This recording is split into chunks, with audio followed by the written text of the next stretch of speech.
here. Hello everybody, I'm Alex Cross, and you are here with me playing Apollo Justice Ace Attorney. Now, I've been watching my VODs a bit, just to make sure it's checking. And I gotta ask, are those, my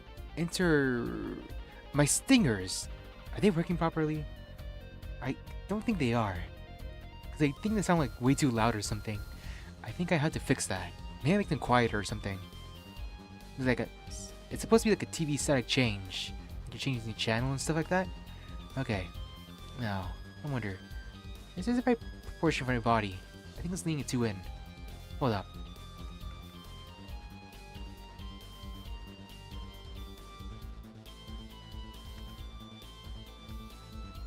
Huh, this should be good. We go up here. Be right here. You know, I didn't actually check if my my VTube studio was working. It just sort of is already up and running. Looks pretty nice, actually. Yeah, I think it's just locked in. That's pretty nice. Now let's see here. New game. Wait, no, not new game. We're playing again. I also just got back from karaoke, so I wonder how my voice is gonna sound. Now, if I remember from last time, I was stuck on what to do from this point of view. Emma, care to help me out? Present? What can I present to her? Everything? How about this acrylic painting? How about this?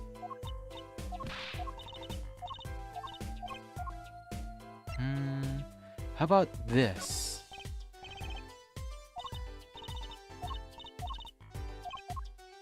How about this?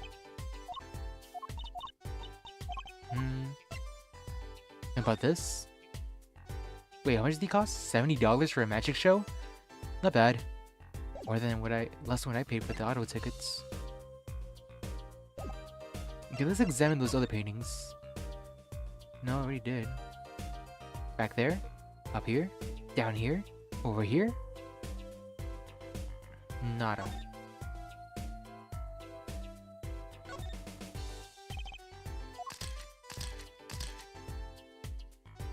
Anything else?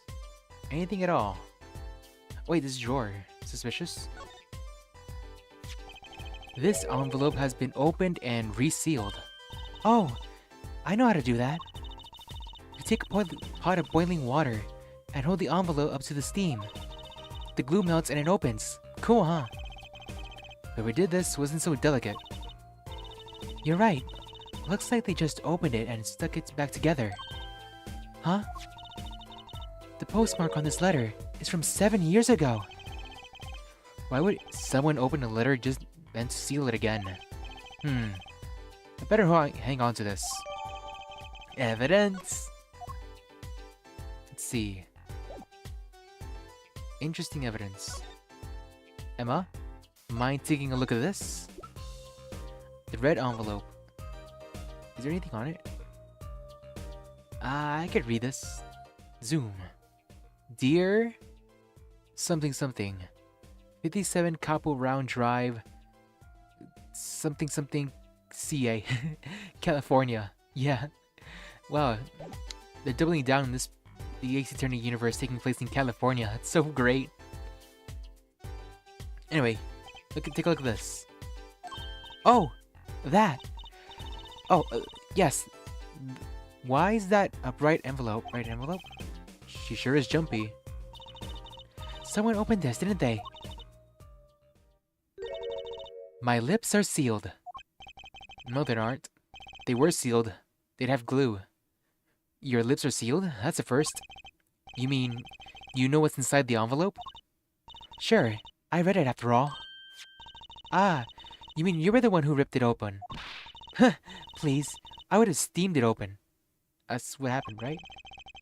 But she did sneak a peek at it, apparently. Smile. I know that I have a powerful weapon on my side. Weapon? Yes. The use of tools. Highly specialized tools for information gathering. Tools I wouldn't mind getting my hands on. You should try flattering her, Apollo. They say a little praise can open big doors. Never heard that one, but it's good advice. Let's try talking to her one more. About that envelope we found. I was wondering if you could help us out with that tool you were mentioning. You want to know about my tool, do you? It's called an X-ray analyzer. X-ray? Like the X-rays you get at the dentist? That's right. At least, that's what I call it. Huh? It has a real name, but it's a much more complicated. The X-ray spectralizer. Something. How was I supposed to remember all that? So basically, it lets you see inside things, like envelopes. That's right, you're sharp, Juicy. But it's a bit more complicated than that. In practice, of course. Actually, to tell the truth, I'm not really sure how it works scientifically. Can I try it, Emma? Please? Oh, I suppose. She's kinder. Yeah, Tracy, talk to Emma more. She likes you. Not me.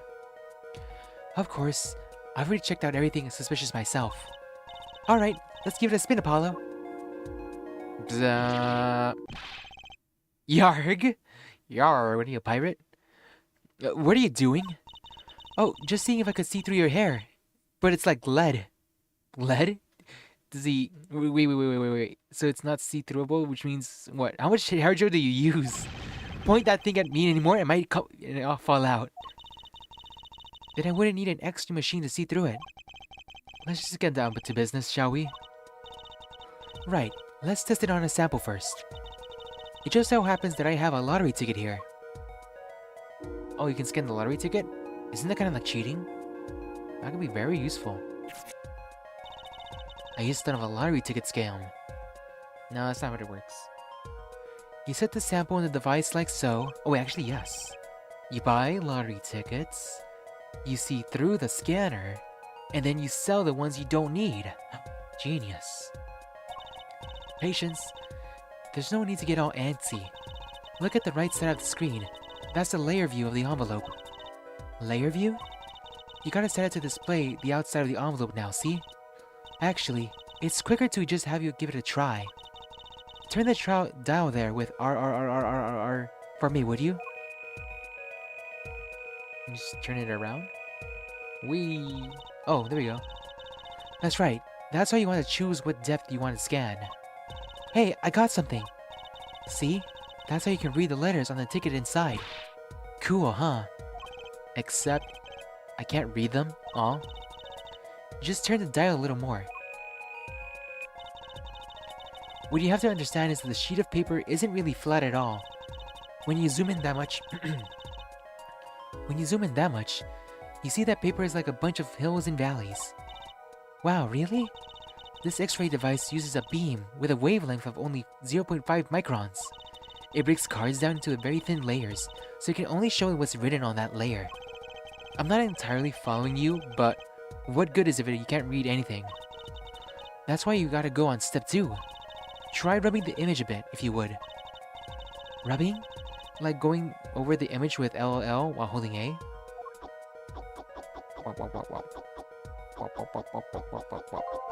I see something now. There, that fixes the image on screen. Now turn the dial again, just a little. Good. Now you can rub this image and fix it too. Hey, I get it. We can just keep doing this until we got the whole thing. Exactly. Not bad. Neat, let's do some more. I see numbers. Lottery 0016. Try again. Ah, it's a fake.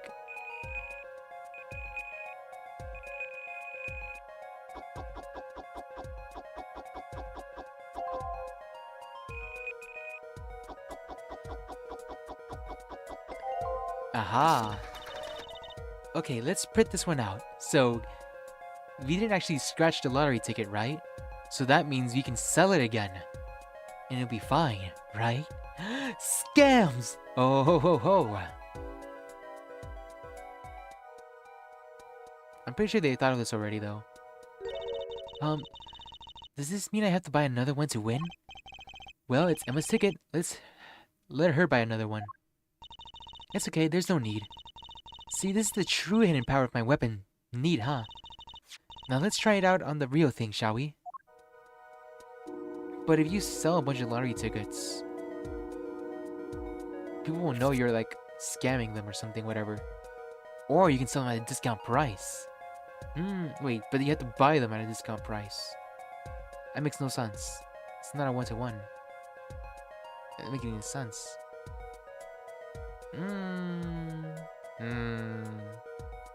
Just trying to think of a way to scam people. Alright.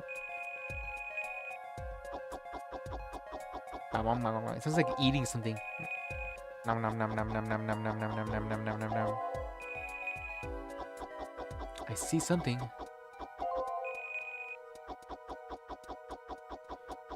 Mr.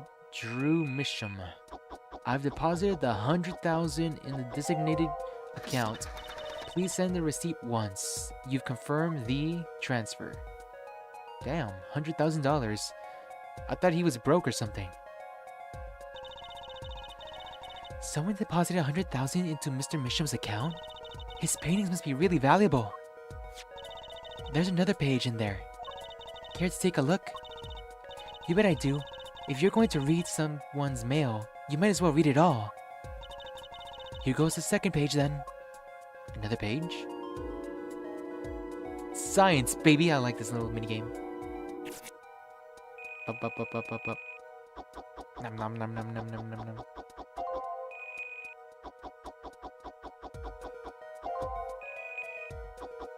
Sign this paper and send the enclosed envelope with enclosed stamp within 5 days. I need not remind you to speak to this to no one. Okay, let's print this one out. Sign the papers and send in the enclosed envelope with the enclosed stamp within 3 days.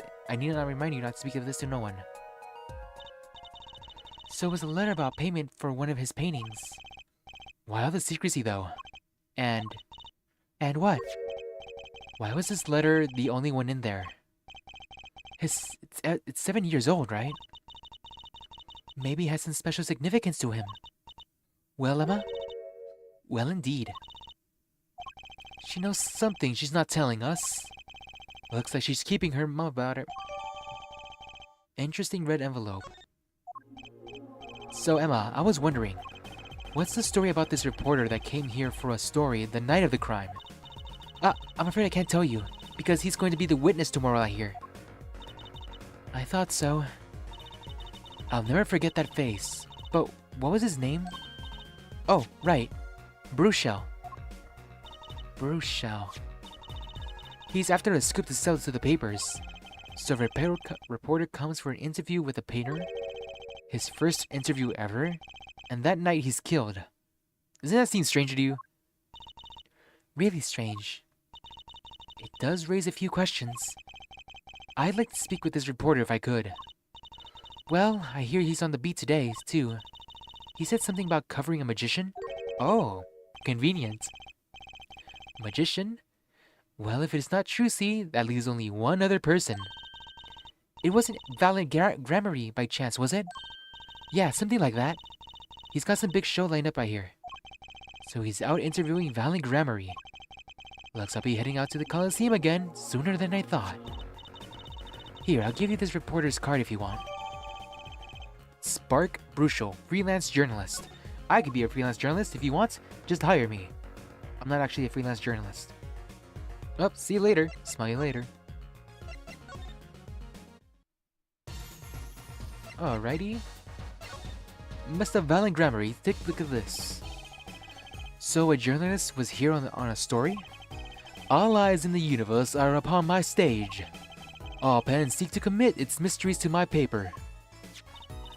His name was Bruchel. Bruchel. I think he remembers him. He doesn't look too happy about it, though. Bruchel. That cloying smell of mint when he smiles, yes. Could you tell us more about him? What did he want? Mr. Bruchel, the journalist. A man by that name called me on me just now. Just now? Valent's vision is always towards tomorrow. Valent's feet step always forward. That is all. That is all. Very confusing. I'm to perform a big magic show, yes?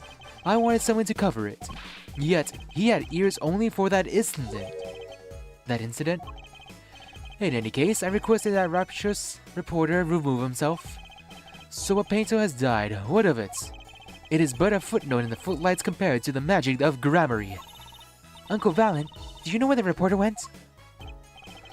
I recommend him he visit the place popular with penalized perpetrators. The alliteration in his words. I recommended he visit that place popular with penalized perpetrators. The detention center? He was a rude individual. Might I see that card? Sure. He would tear apart my respectability? I will tear apart him. Oh, here comes Apollo. Uncle Valent's big magic trick. Is he gonna fix the card? Not sure that qualifies as big magic. What happened to the big magic? Is it not more miraculous for it to stay ripped? He must have really not liked that journalist. Now the time has come when I must return to make my prestidigitation preparations. By your leave, Miss Trucy. Thanks, Uncle Valent. 3 days from now, make ready for a miracle. What do you think that journalist was after? And why did Valent react like this to the envelope? I think it's time to pay the detention center another visit.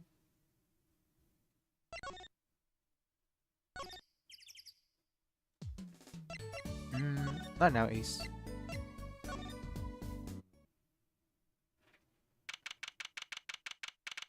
Oh, yeah. I think I hear what you're saying. We're all doing it for the money. End quote. No, not at all. Looks like someone's already meeting here. Maybe that reporter? Who are you? Oh, wow, okay. Hey there, how you doing? Who might you be? Sorry. We didn't know someone was already here. I'm Apollo. Apollo Justice, attorney at law. Talk about a nervous monkey. You? You're Justice, you? You know me? Do I know you? Of course I know you. Stares down witnesses on stand till they spill the beans. End quote. That's not true. What's he writing on his arm? Are you a reporter by chance? Whoa, you're Trucy.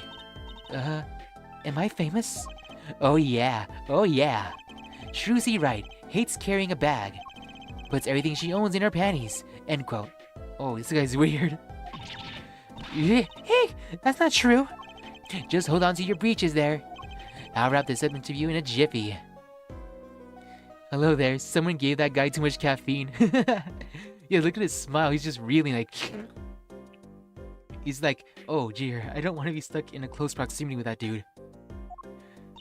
Interview? So guard, I think I know what's going on here. Guarding rooms is my life, what else could I possibly need? End quote. No, how many times do I have to tell you this? Look, I've got work to do, you deal with him. Do you come here to interview the guard? Oh what a pickle. Accused wouldn't talk, had to interview someone or go plumb crazy, unquote. Huh. Oh, there she is. The defendant, she's so nice. Right, Calico boy? It's like Marianne. Where are my manners? Name's Bruchel, Spark Bruchel. I'm not picky. Journalists just close eyes, right? End quote. What's that nauseatingly strong mint smell every time he grins? Is he brush his teeth so much because that's how white they are with mint? He's like, wait, that quill on his, that thing in his pocket looks like one of the brushes that were in the drawing studio. Until you've been interviewed by me, you don't know what thrilling is. While we romp through crossroads of mayhem mayhaps. End quote. I can see that. He's writing something again. Well, if he's a reporter, maybe he knows something. I have to talk to this dude. Uh, well, tell me more about yourself, Mr. Spark Brucial. So, Mr. Brucial, you're a journalist? Me? Look, let me state one thing for the record here. Yes? I'm the interviewer, you understand, yeah? I'm the one asking the questions here. End quote. Oh, he's kind of pushy too. Okay. For instance, you think a movie director watches movies? Well, I think he probably does. You're making her feel uncomfortable, dude. Exactly, I need you to understand. Huh. How about the night of the crime? So, the night of the murder. You were at the Drew studio? Who, me? Look, let me state one thing for the record. Yes? I might look calm and collected, but I'm busy, real busy, always on the road. Journalist always buys one-way tickets, never looks back, end quote. I can understand the philosophy, but... Oh, I have a good day, yeah. You like my wallow? Really? Thanks. It was made by, Daysland on Twitter. They're the one who came up with the art. You wanna know the thing about one-way tickets? Once you use them, they're gone. All because you have to give them to the guy at the airport. True enough.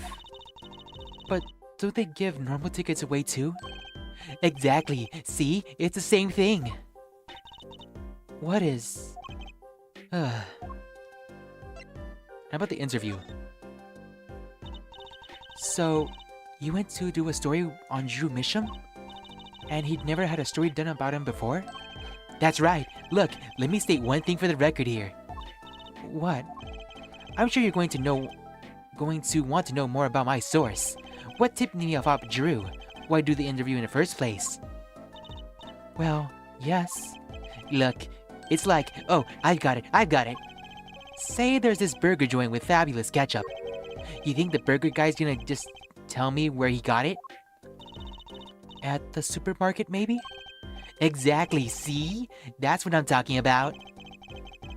I think I might have actually understood that one. Well, there's nothing I can do about it, really. Walls have ears, eyes, especially glass walls with speakers, end quote. Right. Guess we'll leave them then. But since you're here, might as well tell you a tidbit of news I saw, just for the heck of it. Sure, tell us. Just for the heck of it. I remember it was like yesterday. I'd seen a movie on the trip and wandered into the burger place with amazing ketchup. When an article in a tabloid caught my eye. Famous oil painting stolen from art dealer's gallery, end quote. I believe it was. An oil painting? Happens every day, right? But I thought I'd seen that painting somewhere before. A painting of a giant peach floating down a river. His nose? What's with his nose? Someone stole an oil painting of a giant peach? I know what that is. This one? And this one. I wonder if Mr. Drew Misham was a forgery maker. Journalists can smell scoops better than burgers, end quote. I think I'll present it to him. Was it this one? Right. Let me go on the record here. Yes?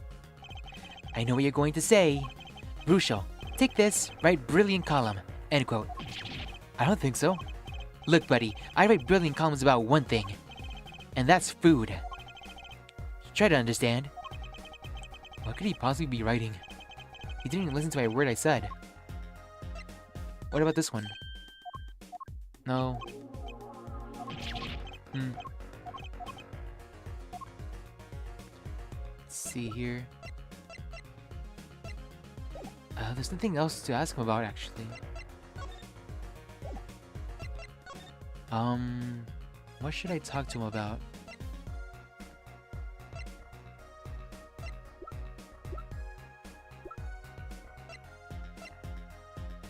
What about this red envelope? No.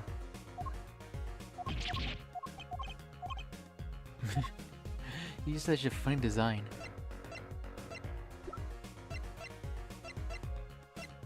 How about Vera's card? No. I guess we'll just move on.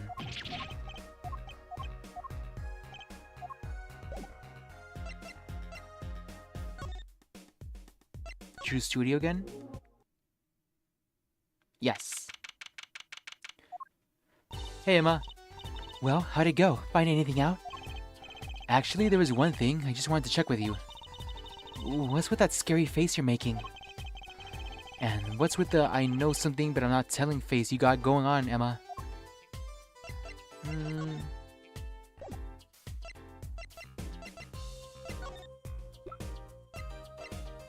Wait, what can I present to her?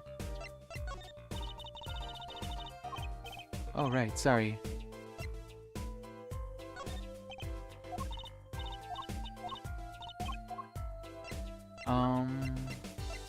I guess there is something I can still ask her about, but I'm not sure what. It was stolen, no? Oh, yes, so this is the right line of train of thought. It was stolen. I was hoping you wouldn't figure that out. Do you think you could tell us a bit more about this? I suppose. It's what you think. Drew Misham was a forger. I knew it! Let me take a water break. So he was basically a forgery master, right? He spends more than 7 years just stuck in his whole studio, making fakes. You know, that's kind of impressive, because at a point you get to get really good at art. You just don't do anything original. Like, if you practice making forgeries, you can at least do something original.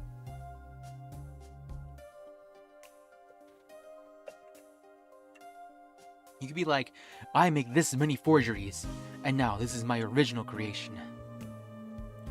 There's no saying a fake can't surpass the original. End quote. A forger?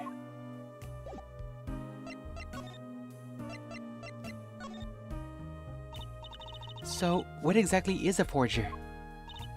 Well, basically, it's someone who makes forgeries. Fakes, in other words. Fakes? Copies of an original. Exact copies, so precise, you can't tell them apart. Well, why not just photocopy them? That's not the point, they want the physical object. The big problem with forgeries is that people try to sell them as the real article. It's a crime, of course. So, Drew Misham was a criminal? I'm afraid so. And Vera was associated with him. He received money to create elaborate forgeries. To supplement his work in illustration, I guess. I see. Actually, that's why I brought this here in the first place. What do you mean? When you're trying to determine if a painting is a forgery, the rough sketch underneath can be a valuable clue. Oh, so the rough sketch is like a practice for the real thing. Kind of like a DNA footprint. Like doing a magic trick in front of a mirror before you go on stage. But not the case in a forgery. Not necessarily anyway. You know what the finished product is going to look like after all. Oh yeah, I guess you would. That's why I brought this. I'm going to use it to see what's under the paint of the finished pieces. I get it now. Not that I really needed to go to such lengths. Seeing as how one of the paintings was only half finished anyway.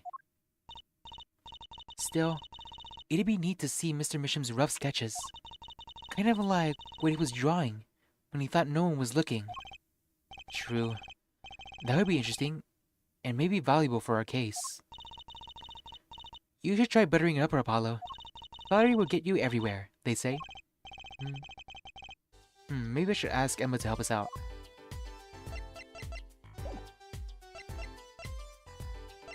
Can you help us with the forgeries? And I was wondering if your 2-0 there might do the trick. Oh, fine, fine. Just this time, though.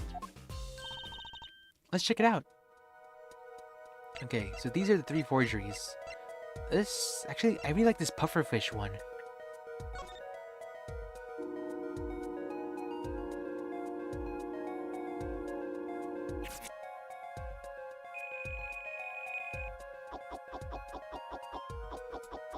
Nom nom nom nom nom.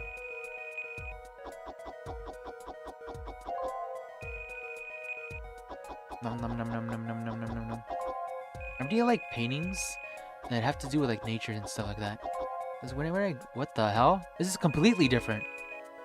It's a house. What the hell? No, wait. Wait a minute. Is that what I think it is?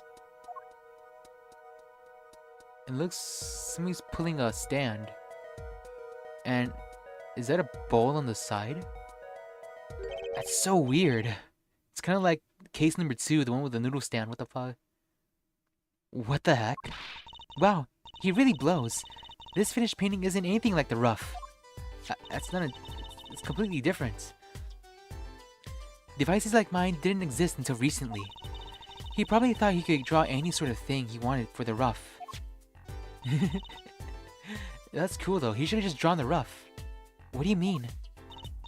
Well, in the past, you could only analyze the composition of a rough sketch. Composition? In other words, the traces of charcoal between paint and canvas. So if you could tell if there had been a rough sketch, but not what it looked but not what it looked like. I think I follow you. I don't know why. Well, he blows maybe last word. Yeah, he blows the pufferfish. So, in essence, it wouldn't matter what was underneath the finished painting. Some pros would actually paint out a rough sketch entirely, then do a completely new painting on top of that. So, Mr. Mission was drawing whatever he wanted before the painting over them? Possibly. If there's a problem with that? Not particularly. But something about the sketch itself is kind of odd. You're awfully silent all of a sudden, Apollo. Do you think we could check out one of the other paintings? Well, sure. You like this detection stuff, don't you? If this was case number 2, could this be case number 1?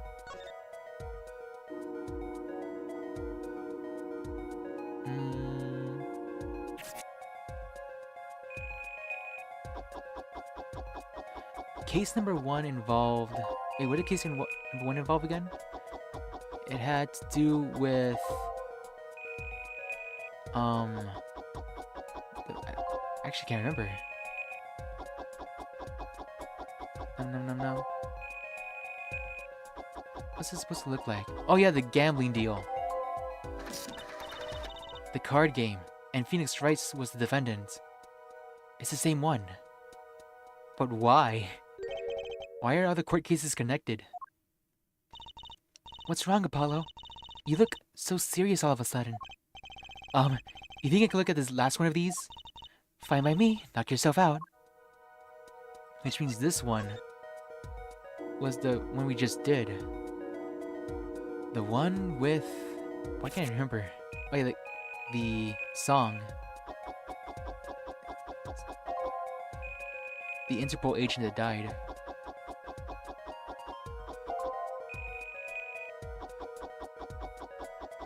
There's a lot of things.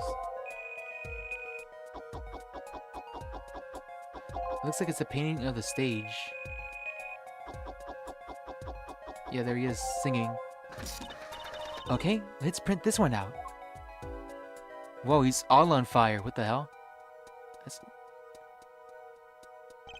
What? What the heck is all of this? I hesitate to ask why you're getting so excited.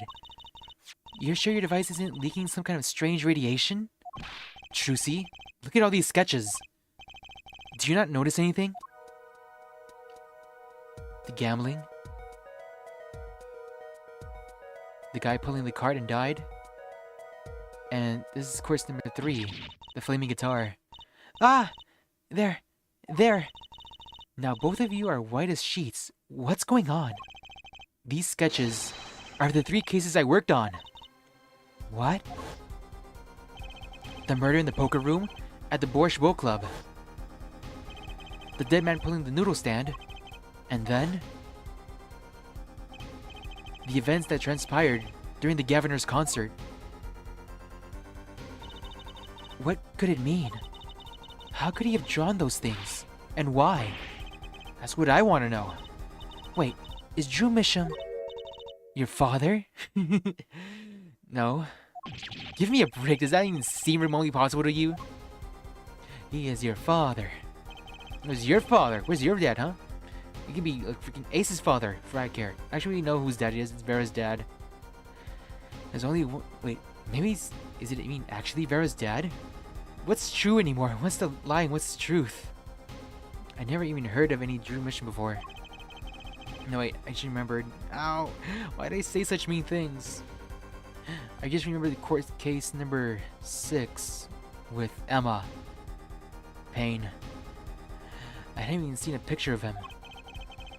But they were my cases. John on his canvas. Every single one of them. It couldn't have been a coincidence. Just who was this Drew Misham?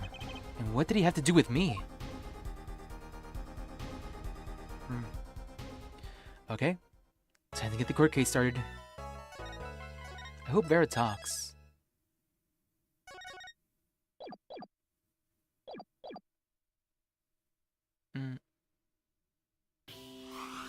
Huh? Oh, I guess I pressed the wrong button. Lower game.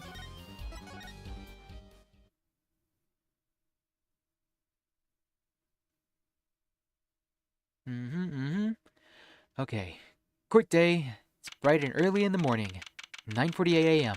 District Court, Defendant Lobby number 6. There you are. Hi. Don't worry, I'll defend you. You get off scot-free, don't worry. Good morning. So, you're Vera, right? I'm Trucy. Trucy Wright. That's right, right with a W, but not right, right? Puns. We're on your side. You can tell us anything. Please? So quiet. Good morning. She said good morning! She speaks. Not bad, not bad. But I think you do better with a little smile, you know? You're so pretty. You need to sell yourself, you know? Trucy, let's take it easy for starters. Oh, she's drawing something. Thank you for taking care of my case. She draws and scribbles. And look at that little apron, it's so cute. It's like a little lion. Or is it a bear? He draws and scribbles. Okay. Well, that's a start, I guess. There she goes with the nail polish again. That's great, really. It's so cultured. Oh, she's trying something. Want to try? Oh, really? Girls. That's Drew Misham. The victim, Drew Misham, was a forger. And a stolen painting was found in his studio. A life of crime, really. But wait, didn't he not leave the booth at all? That's relatable. Yeah. Just go quiet. Me too, actually. I relate to her. But I have a question. This dude never left the studio. Then how did he steal the paintings?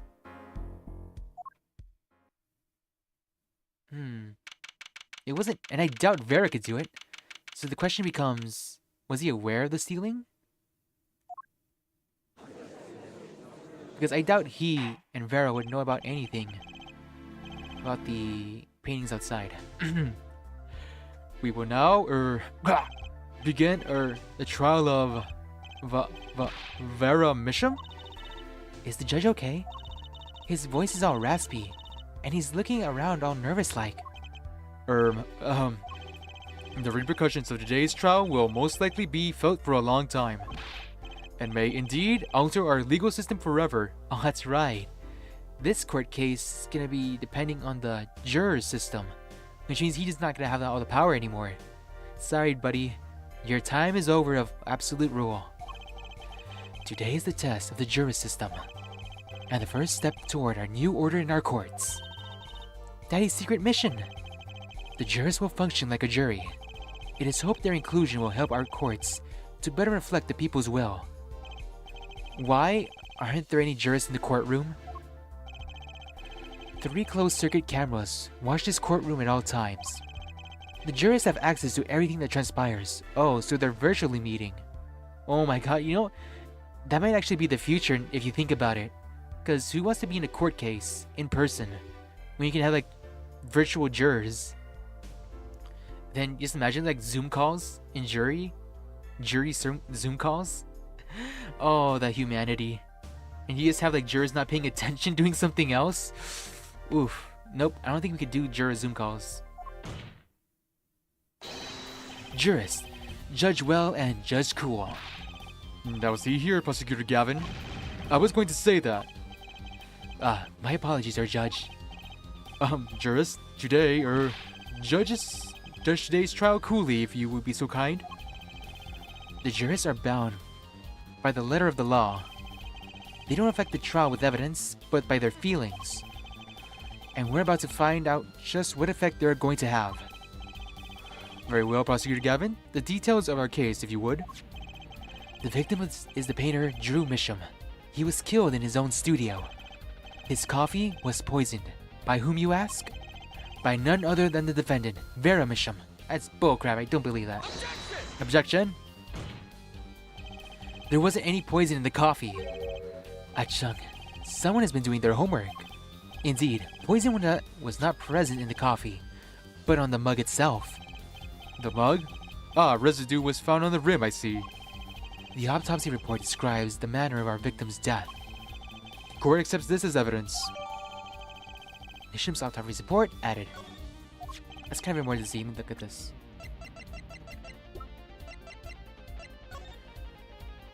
Drew Misham, 52. He died so young. October 6th. That was like a few days ago. Hey, wait. No, today's March. Between 9 and 9:30 p.m. Just like the other dude. Cause of death? Atropine poisoning. According to this report, the victim's death was caused by atropine poisoning. A chemical compound that does not occur naturally. Lethal dosage is a mere 0.002 milligrams. A touch of atropine in the body is the touch of the Reaper's scythe. That much kills you? Just that little? Just a little touch? Damn.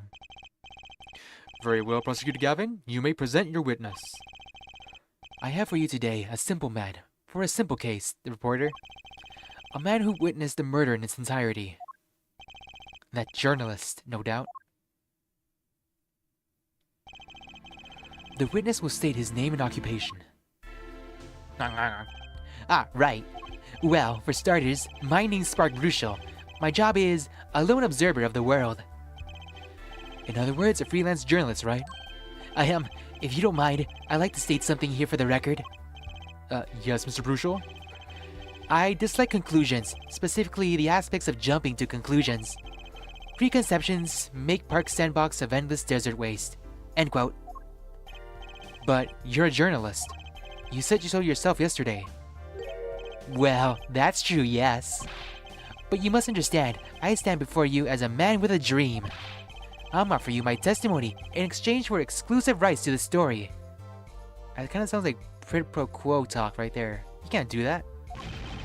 Scoop turns Mr. Bruchel into that Mr. Bruchel. End quote. Let's hear your testimony then, shall we? A simple case, eh, Gavin? For me, the jury is still out. Where's the jury? I don't see them. They need to be here. They're doing jury duty. I love that animated clip. I forget who made it, but it's so funny.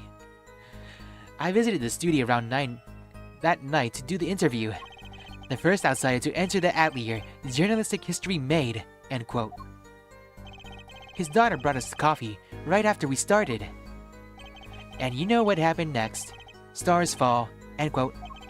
No one else entered the room besides her the whole time. That does sound like a simple case. Unless you were the one who poisoned him. What? What are you saying, Judge? Need I remind you? The cameras are rolling today. I felt the need to be a bit dramatic. You didn't do it, did you? Me do a thing like that? Come on, that's like newsmaker making the news, end quote. Or even contemporary witch hunt, end quote. I know, wow, accusations rock courtroom, end quote. This guy just keeps thinking of ways to get ahead. It's kind of respectable, but also kind of weird. He would be a really nasty paparazzi. You wouldn't want this guy near him, end quote. Aha, rock indeed. End quote.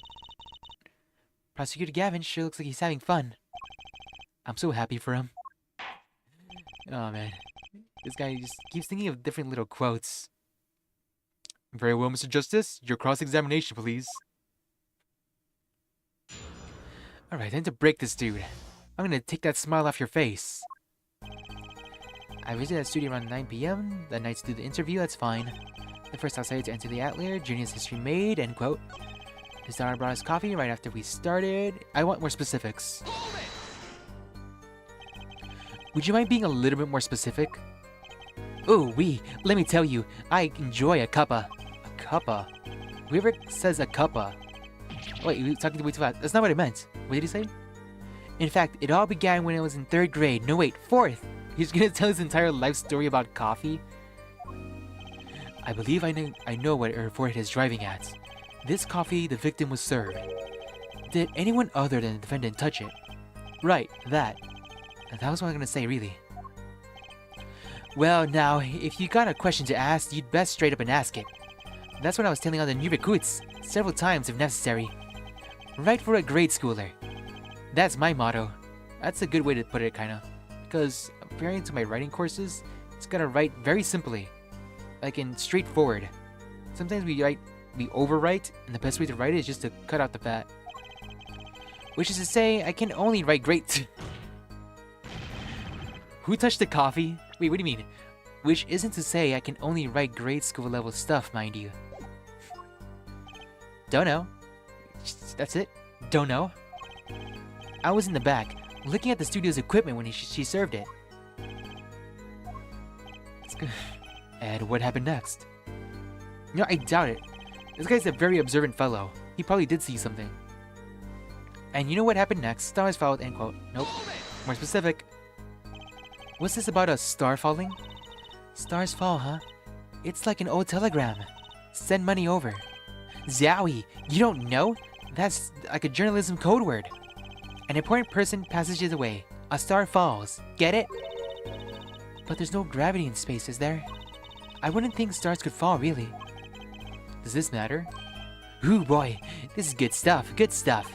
How about star breaks? Nah, lacks punch. I know, star dies.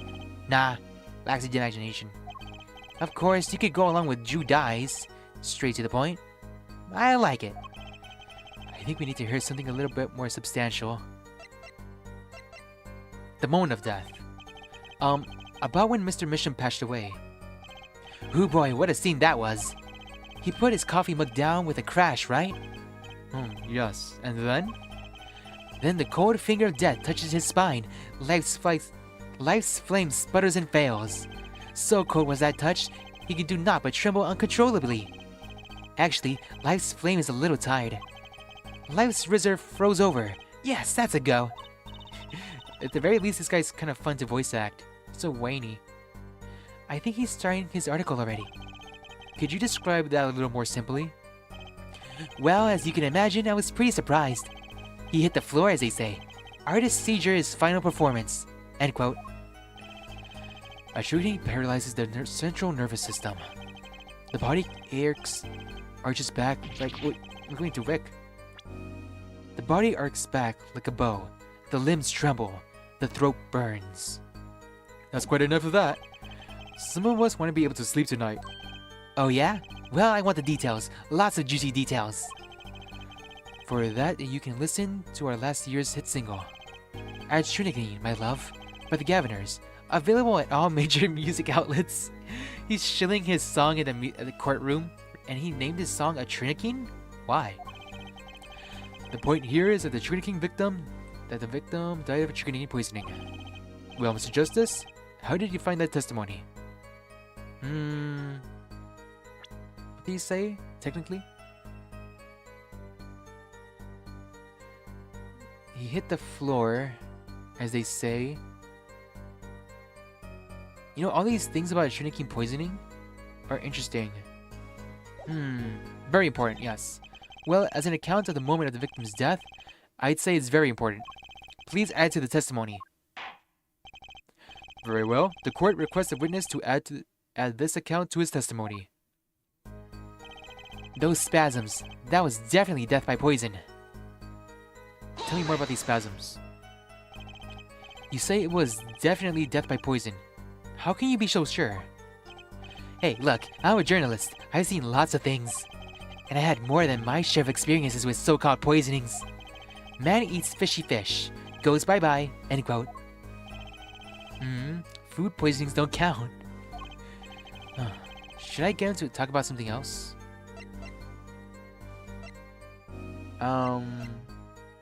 What about the coffee?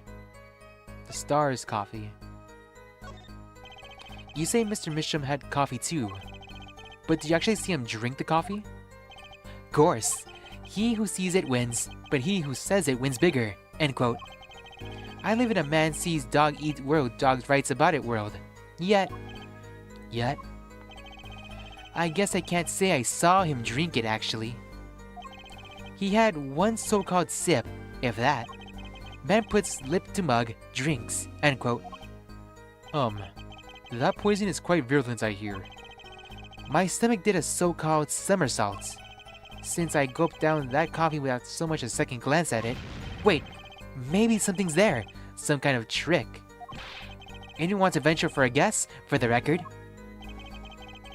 What if it wasn't actually... Wait. Did he find poison in the body? Does this guy have a pause button? Well, Mr. Justice, do you find that testimony valuable? Very important, yes. He didn't actually drink it. The victim drank his coffee, then immediately fell over. Oh, yes. Yes, you can go press with that one. Your Honor, this is a vital piece of evidence. Please add it to the testimony.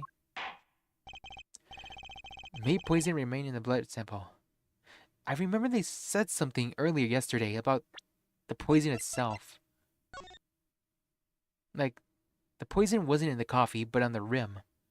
And the reason it might be on the rim was to maybe make it like a ruse, a fake out. Because if there's no coffee poison there, it's on the cup to make us think it was actually on it. See that? There. That's poison. Yeah. Don't lick it, Apollo. Don't worry, I'll be fine. No, you won't. You'll die. Look, I know what I meant. I won't lick it. Who knows what you do when I'm not watching? The concern is touching, really. Next thing you'll know, she'll be telling me not to drink coffee before bedtime. He poisoned remnants in the blood sample. That's the thing. I can't remember if the poison leaves traces. Because it says cause death, atrinic poisoning. And why is there poison in this thing? This little tiny frame has traces of atrinic. Vital, right. He had one sip of that. The next moment, he was on the floor. No one else entered the room besides her the whole time.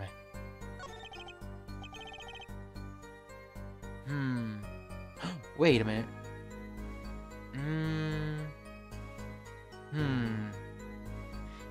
I can't remember if atrinic poisoning kills instantly or later. Kind of like a slow death.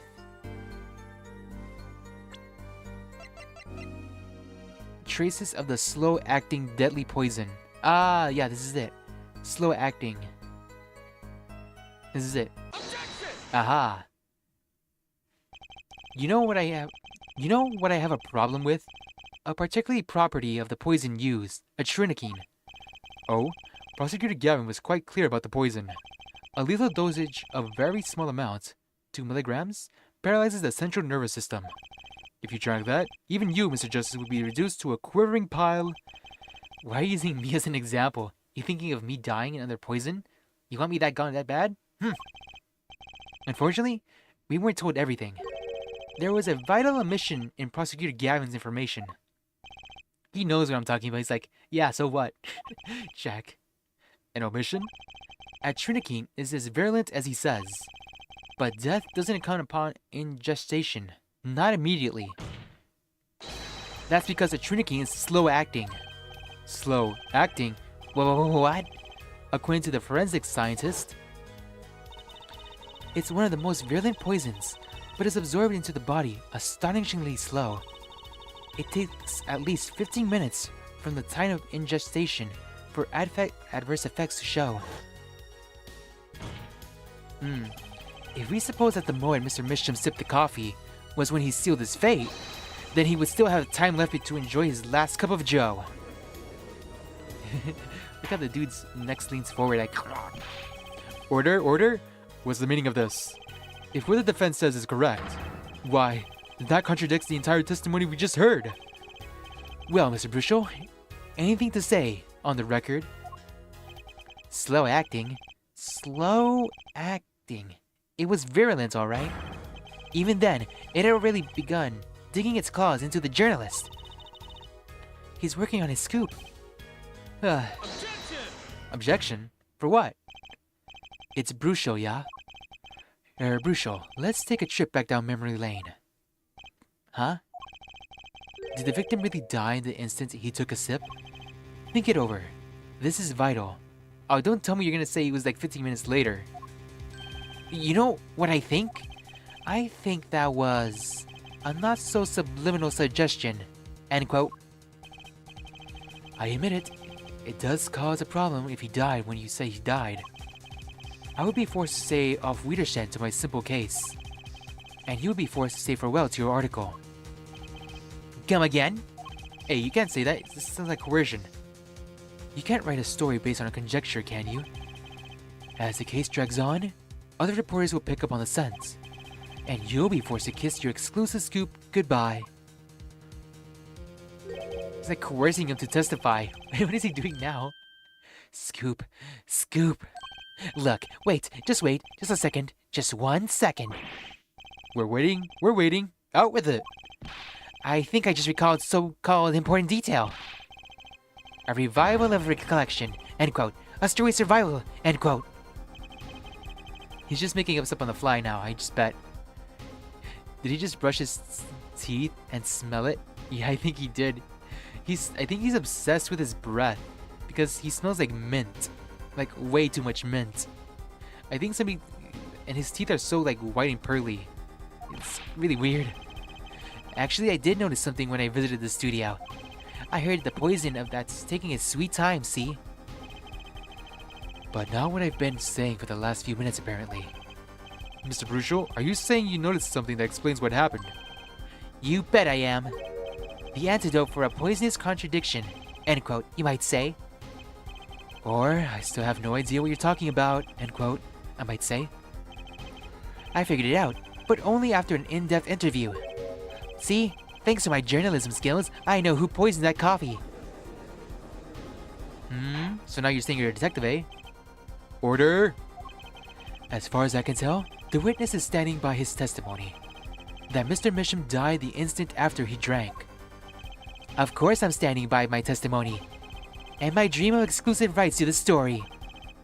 I suppose it was too much to hope for. What was? Of course he wouldn't choose a simple case. Not him. Him? Phoenix Wright. Who else? Is he... what? Wait, what about Phoenix Wright? Chung, Herr Bruchel. Report for us if you would. What is it that you noticed? Why is he grinning like that? He's grinning way too smiley. This court is a critical trial in the juris system. I'm afraid no room for doubt is permissible. You will testify to the court about what you noticed. What a second.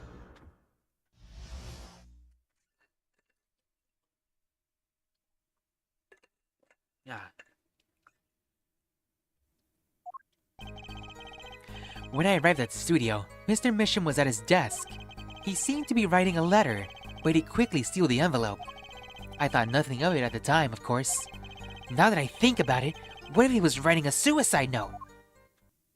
Now you're thinking it was a suicide? A suicide note. Yes, he had this look on his face. Man's face inscrutable as a quadratic equation. End quote. Suicide? Poor Mr. Misham. But that means Vera's innocent. Would someone commit suicide in the middle of an interview? Oh. Very well. You may begin your cross-examination.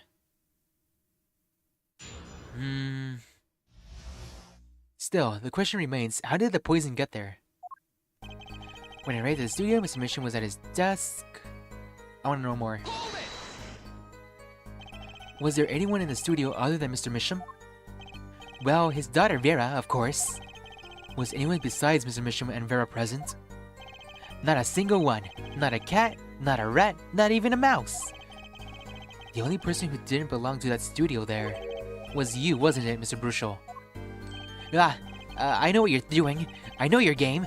Attorney uses classic Ramsden feminine ploy. End quote. If you intend to suggest that this reporter is a suspect, I'm sure you also intend to present evidence supporting that assertion, correct? In the meantime, let's move along, shall we? You see me writing a letter, but you quickly seal the envelope. Tell me more. So he put the letter away when he saw you. Early reporter gets the worm, end quote. That's my secret. I'm not sure I follow. It's the night of the interview. I arrive 15 minutes ahead of schedule. The handle turns, the door opens, and I barge in. Are you sure that's okay to do? I mean, isn't that unlawful entry? Home invasion. Mr. Misham sure seemed to think so. You should have seen him. He crammed his letter into that little yellow envelope as fast as he could. Yellow envelope?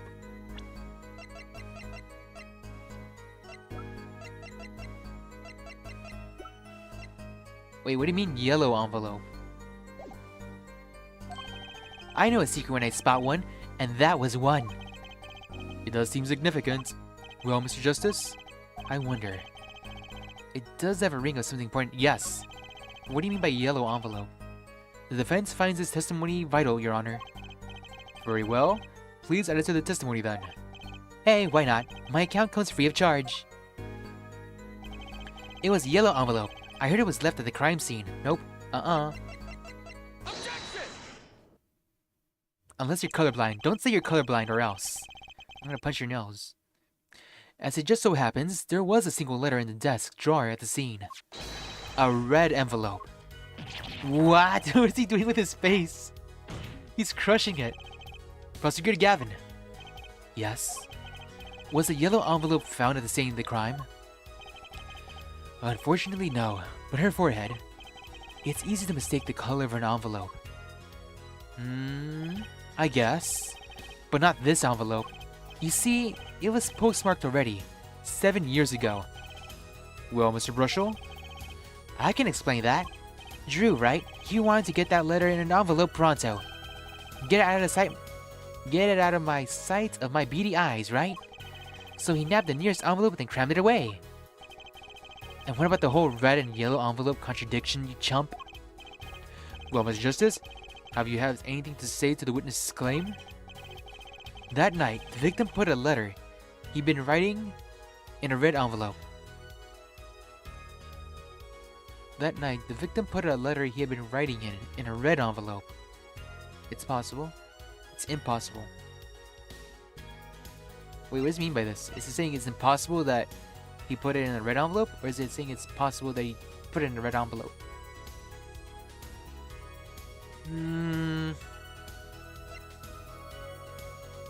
That night, the victim put a letter he'd been writing in a red envelope. It's possible. It's entirely possible. But Apollo, we checked the content of that envelope yesterday, didn't we? Oh, you're right. God, the answer was clear if you're only giving it a little thought. As it just so happens, the defense team investigated the contents of this envelope with the assistance of a forensic scientist. What? It's Emma. She's a scientist. Note that this letter is addressed to Drew Misham. Oh. Why would he address a letter to himself? Let alone a suicide note to himself. I have been scooped. This is his face. I just love how he does it. It's like is he made of rubber or something? I just think of like Luffy. He just squeezes his freaking face. Mr. Bruchel, can you explain this to the court? Oh, my. How could I have forgotten? I suppose this happens to the best of us. Reporter gets old, forgets a lot, end quote. I was still waiting for an explanation, Mr. Bruchel. Well, that's the thing, see? After he put the letter in the envelope, Mr. Misham sat there searching his dress drawer for something. His desk drawer? Yes, a stamp. A so-called postage stamp, end quote. A stamp? Whatever for? Well, to mail his letter, what else? And then, why yes, I think I saw it put in the letter box.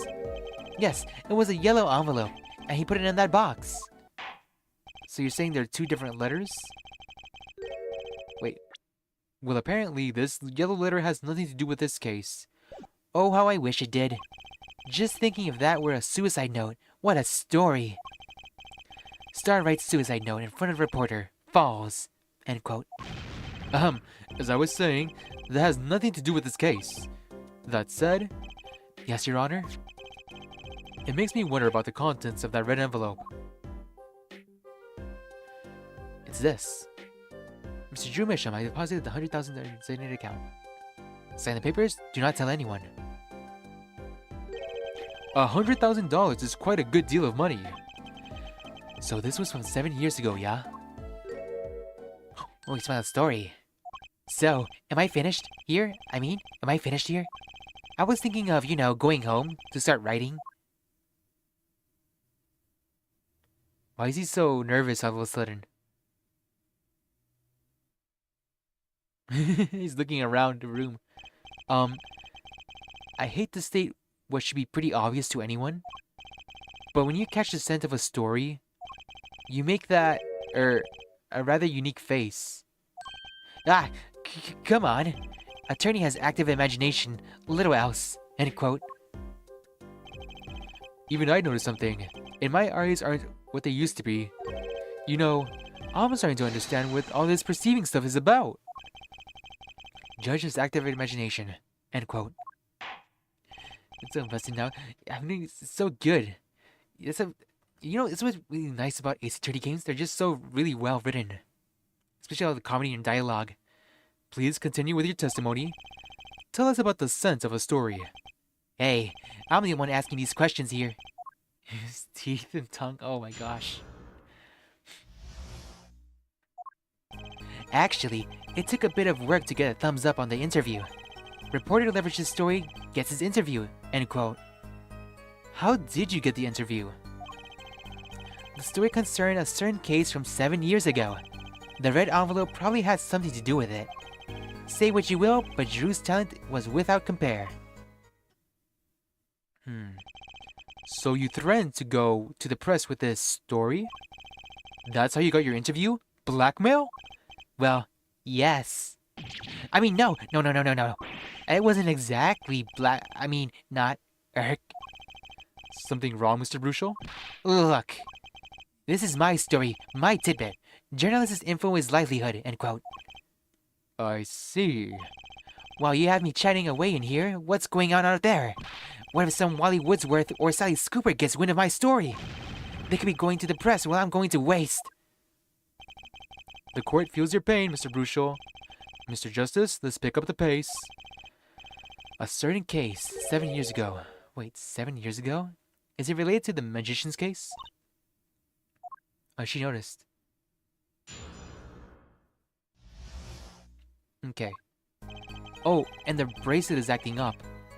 So I can perceive something. Actually, it took a bit of work to get a thumbs up on the interview. Tell me more about this work. What the heck do you actually do?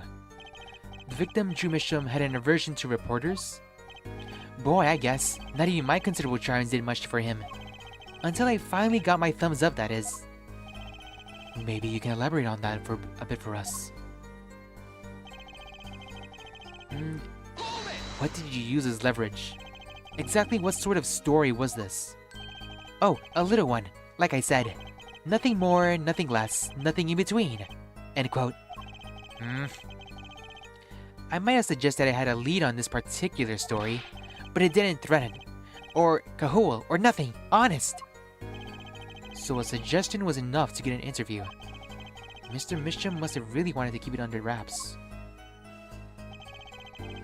The story concerned a certain case from 7 years ago. Tell me about this case. A certain case? 7 years ago? Tell us, what's this case? Let me state one thing, Mr. Attorney, and you can quote me on this. I can't talk about that case. You're under oath.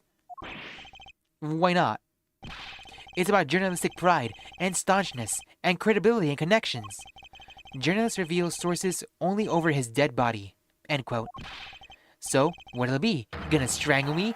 Dead men don't tell tales, Mr. Attorney. This guy's pretty crazy. He sounds pretty determined not to talk. Our chances of breaking his wills aren't looking good. That red envelope probably has something to do with it. On the one hand, we have your story. On the other, this letter. What on earth is this guy? The most slickest reporter you've ever seen. Whack-doodle.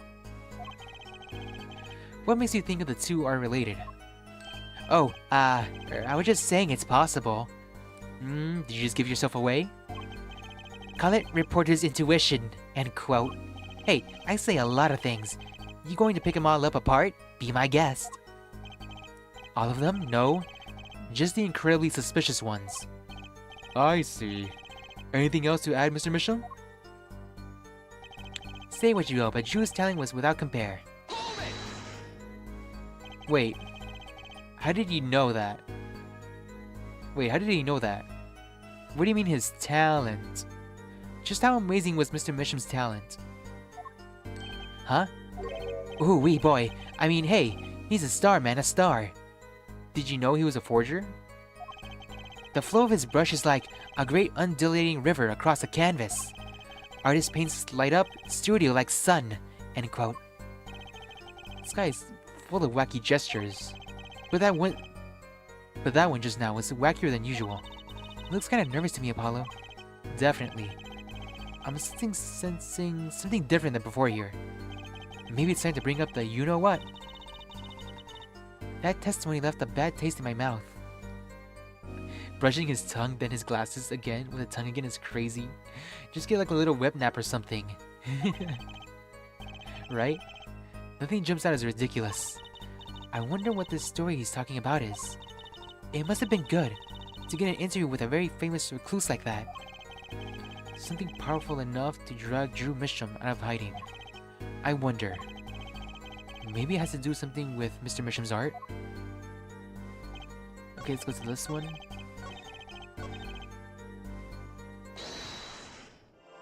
Let's see. What's his towel? His neck? Is he gulping? He doesn't seem to be gulping. Here again.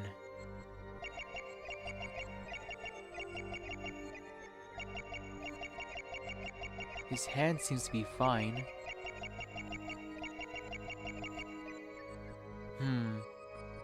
What could it be?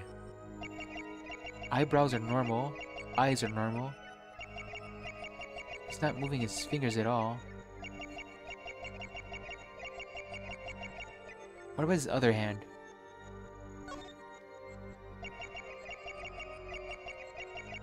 I can't go lower.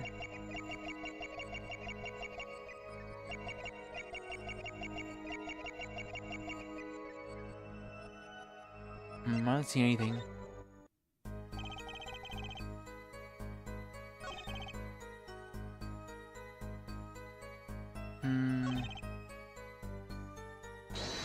Let's see. I can only check his neck, his face and eyes, his mouth, his hand, the brush. What could his tail be?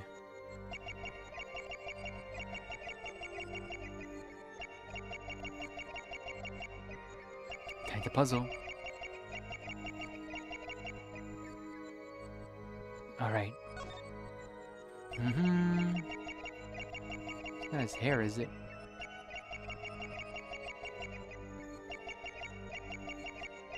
His eyes aren't shifting either. Not here.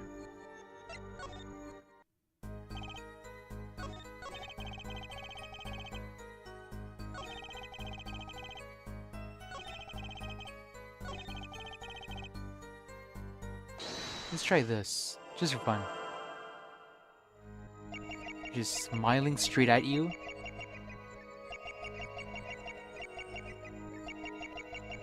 No gulps, no nothing.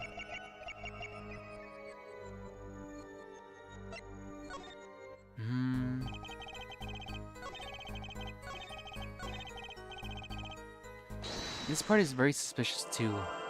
Like the thing I think it should be, but I'm not seeing anything.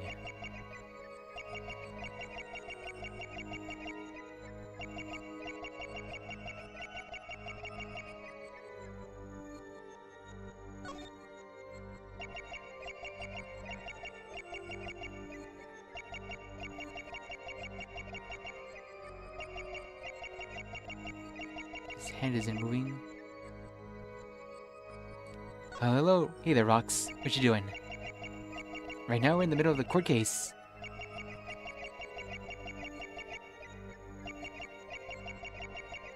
Let's see here.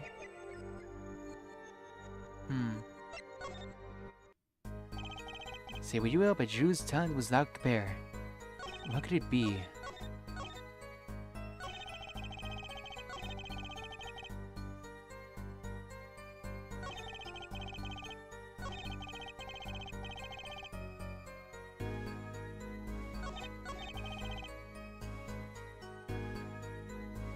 One, two, 1, 2.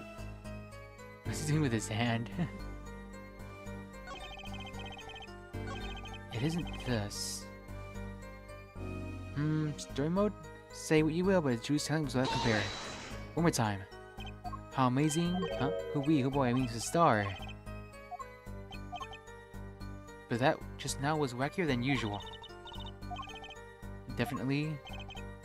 I mean, it's time to bring out you-know-what.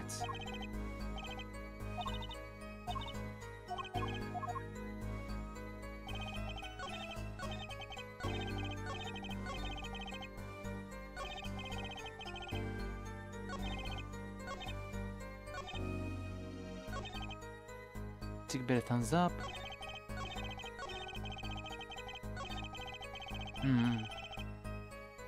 Oops. Should I? Yeah, we should. Let's move on. So it is here. I just need to find it.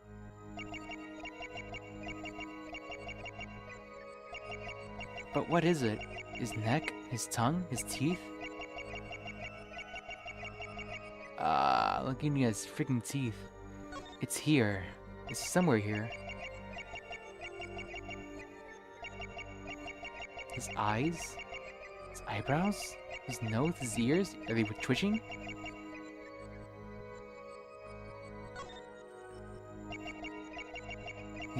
Nothing is twitching. His nose is normal.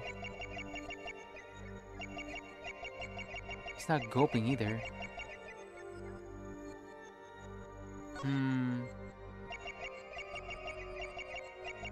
His fingers are normal. His hair seems normal. His brow is normal. What is it?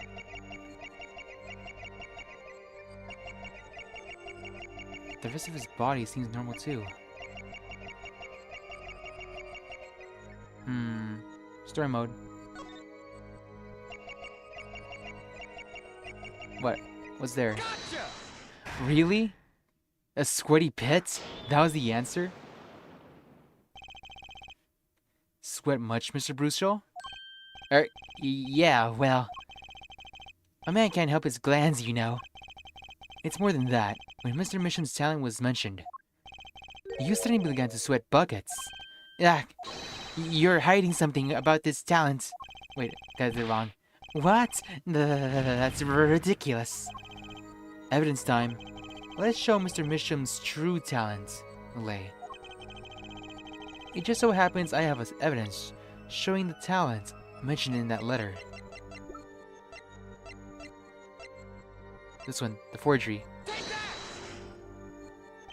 I can't help but wonder what the court is supposed to conclude from this evidence. Oh. Other than you've made a horrible mistake. Man Bird's Bridge forgets to cross first, end quote. Huh. Let's try that again. What the? Yeah, this dude's really weird. Right? Just look at him. That shouldn't be so hard, right? I have evidence showing what his talent actually is. Maybe I should present this one, the hidden painting? This painting was found in the Mr. Mission studio. There are two problems with this painting. The first is that it wasn't painted by Mr. Misham. The second is that there was another painting in the studio, which looked exactly like this one, except it was only half done. Then we have this letter discussing a payment of $100,000, which suggests a certain business operation. The business of making forgeries. His face, look at him. Oh my god. So, Mr. Brushel, how did you know he was a forgery? That is all, Your Honor. Where'd you get this information, huh? Everyone, please, everyone. Can we keep this private, please? This is my story, my scoop. Forgery? That's a serious crime. Drew Misham is known as an artist these days. But there were rumors he dabbled in another kind of art until a few years back. Another art meaning? Forgery? Drew Misham was talented, alright. Talented at making precise, detailed fakes. A fact that remained certain criminal elements were quick to discover. Criminal elements? What? You can't be seriously be talking about... Exactly. I'm talking about forging evidence. He can forge evidence? The rumor started circulating 7 years ago. 7 years ago? So, are we to understand that this letter, this payment of $100,000 was for... Exactly. For... This is my first time hearing about this criminal world. We certainly found no criminal connections when we conducted our investigation. Objection? But how do you explain all this money? You have to admit, there's a possibility of some illegal activity here. But there is no proof tying this letter to our case. It was found at the scene of the crime. Our case was, and remains, simple from the beginning. Only the defendant could have poisoned that mug that night. No. Oh, but it was like 15 minutes before, right? So it could have been poisoned beforehand. And you. Of course. Hey. The only thing I poison is my pen. When I'm writing reviews. You write scathing reviews of food. Mr. Brushel, your testimony to this point has been quite unreliable. It doesn't speak well of your reporting acumen. What are you talking about? My journalism is rock solid. Journalism so solid, you can stand on an elephant and you can stand an elephant on it. End quote. In any case, let's hear a summarized recap of your testimony. If we can ascertain the situation in that studio from the recap, the trial is over. Apollo, what's he talking about? The cross-examination showed Mr. Brushel didn't have reason or means to poison him. As long as there are no other suspects, then the killer had to be Vera. That's what. This next testimony is our last chance. Mr. Brushel, your testimony, please. Oh no.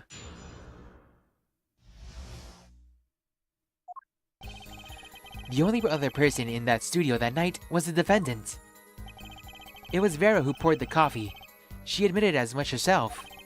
The only thing that touched Drew's lips during the interview was that mug. And nothing left that studio after he died. Nothing. Clearly, the only one who could have poisoned him was his daughter. That's your twisted mind looking for a scoop. A nice testimony. Clear and succinct, without room for doubt. Aw, shucks. You really think so? I believe this clarifies the situation, alright. Very well, Mr. Justice. You may begin your final cross-examination. Right.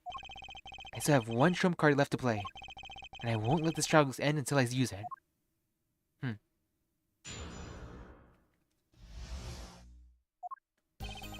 The only other person at studio that night was the defendant. Okay, fine, I'll let that slide. It was Vera who poured the coffee. She admitted as much herself. Fine. The only thing that touched Drew's lips during the interview was that mug. Are you sure about that? You saw you didn't actually see him drink. You sure about that?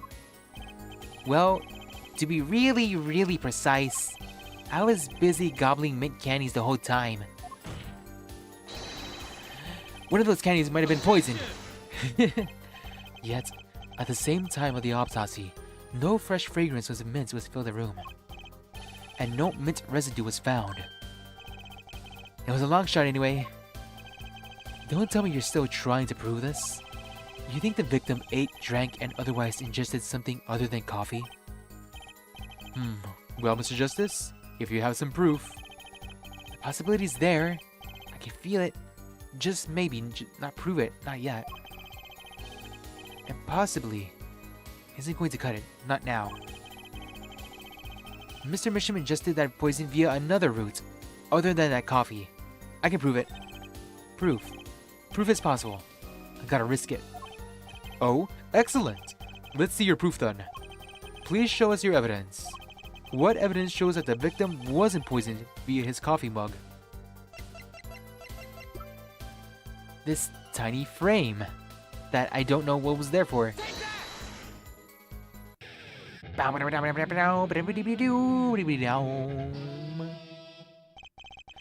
Must I explain this over and over and over? We don't need possibilities here, forehead. We need proof. I know that. You should also know that every proof has its moment. Perhaps you're a bit early. I can tell you what we know at this point. The victim put nothing to his mouth but that coffee mug. Another hole in the case that needs plugging before I can prove anything. But first things first. I better uncover a weak spot before I try to strike again. On with the cross-examination. And nothing left that studio after he died. Nothing. What about that yellow envelope you said? Not one thing? You sure? Yep, sure as can be. Well, with one exception. One exception? What? Was that Rox? Clavier is so cool for this case. Yeah, this is Rockstar. Rockstars are naturally cool. One day, Bochi will be a cool rockstar. Journalist Sparks Busho does interview. Leave studio. End quote. What? Come on. It's a joke, get it? Not funny, I know, but still. Did something leave the studio that night? Why does that sound familiar? Where have I heard something like that before? The yellow envelope. Now that we promise our witness is a comedian of sorts, I'd like to turn our defense attorney before returning to the testimony. Do you have any idea what, if anything, would have left that studio that night? Yes, just one thing. I think one thing might have very well left the studio that night, actually. A certain something that vanished from the scene of the crime. By which you mean something other than our witness? Of course. Don't tell me. Vera Misham. Believe me, any comic relief I may provide is entirely unintentional. Then, let's see what you've got for us, Mr. Justice. Well, this thing wasn't at the scene of the crime, so I can't show it to you. But I do have evidence that shows up how it could have been taken from the scene. A tiny frame?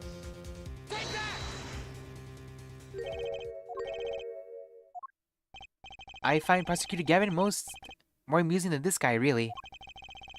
If that was comic relief, why do I not feel amused? God dang it, isn't it? Okay, I'll provide the red envelope. There goes my career in stand-up. Well, this thing wasn't at the scene of the crime, so I can't show it to you. But I do have evidence that shows how it could have been taken from the scene. The letterbox. This is the only link between that studio and the outside world. A letterbox. What did Mr. Brujo tell us? When he entered the studio on the night of the murder, the victim had just finished writing a letter. Yeah, I said that. And yeah, it was true. Furthermore, you went on to tell us that he put the letter in a yellow envelope and put it in the letterbox. Ah! But the very same letterbox was empty. In other words, that night, the yellow envelope disappeared. Ah, yes, intriguing. So an envelope had disappeared from the scene of the crime. Of course, this changes nothing. Huh? He has a point, Mr. Justice. What we're trying to figure out is how the poison got into Mr. Misham. Is it really important that this envelope, the witness says, have disappeared? Well, if it did disappear, then something did leave the studio that night. That seems very important to me. Very well then. The witness will add this to his testimony. You got it. I still think this fails to change anything in her forehead. You don't call me the turnabout trial for nothing. I wouldn't be so sure. A letter disappeared from the scene of the crime that night. This is exactly the opening I've been looking for. A letter was put in the post from the studio, but I hardly think that matters. Oh, does it? I think I know why. The poison frame had something, and it was moved out. Nothing could be more serious than an envelope disappearing from that studio. And you were hiding that fact from us. Yes. Well, actually. I don't argue the possibility that a letter disappeared from the studio. But her forehead, isn't there a much more serious question before us? Right, how Mr. Mission was poisoned, I know. But Mr. Brushow's testimony has changed, which means that the facts of the case have too. And what he's told us means something entirely different now. I'm starting to think. Let's keep thinking, Apollo.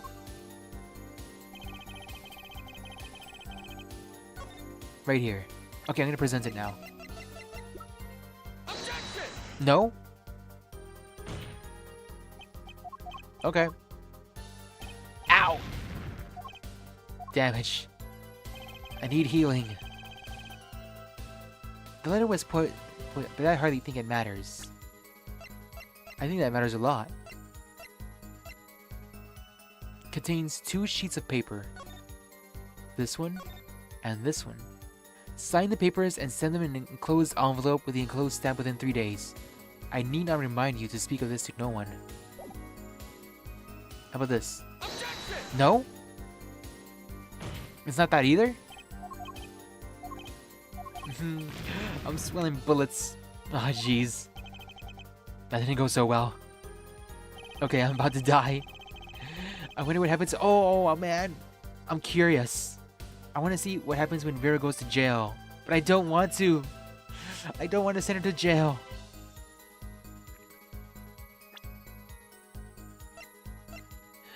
Okay. Not this. Grammary envelope. Vera's card. Hidden painting.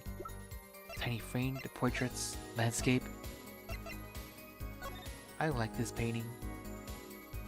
Oh, I can investigate them. I should have done this earlier. Is that a pufferfish? Apollo, that's clearly a porcupine fish.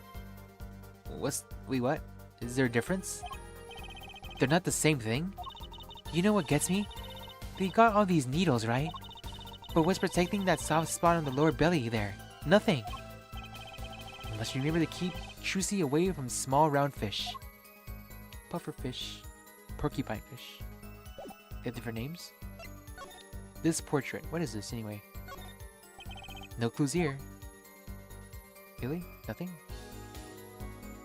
How about this? Well, what do we have here? It looks like a person thinking about something. Maybe they're worried. Like, what should I have for supper? A hot dog or a hamburger? Is that rocks? But it can also be killed by some toxic paint if you don't wash it off. That's what I thought too. Like maybe there's some poisoned paint or something. But he was poisoned by Triniking. I wonder, is there any application for poison the Triniking as paint? That's the question. You know, I've always wondered about that. Why is there supper and dinner? Aren't there different meals for the same thing? Maybe that's what this person's thinking about. Because this little tiny frame's really, really important. It has evidence. Huh? It looks like you had to take the back apart first to put the photo inside. It had to be a really small photo to fit in there. True. And that pale bluish stain. Why would there also be poison on something like this? Well, there's one obvious reason. Whoever put poison in the coffee rubbed a bit more here too. That's not very obvious, Trucy. Why is there poison here? And then this landscape. Unfinished. This rough sketch is only half hidden by the oil painting. I'll never understand artists. Still, it's impressive. I wouldn't think you could hide such a dark sketch under a little paint. Well, it's called oil paint for a reason. I bet if it's pretty oily. The point, I mean. I'm still waiting for you to get to your point. Anything back here? Nope. Autopsy report. Adrenaline poisoning. Can I look at this one? The peach. The Legend of Momotaro. Hey Apollo, this painting. I know it. Huh? Really? It's that story where the old woman is doing the wash in the river. And then this giant peach comes floating down.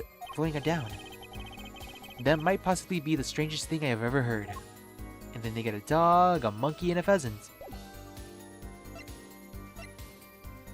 Okay, what's the clue? A letter was put in the post for the studio, but I hardly think that matters. That matters a lot.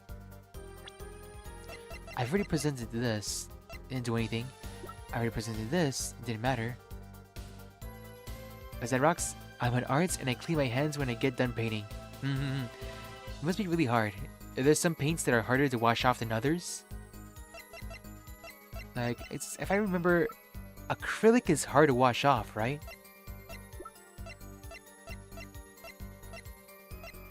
Acrylic. Portrait. Landscape.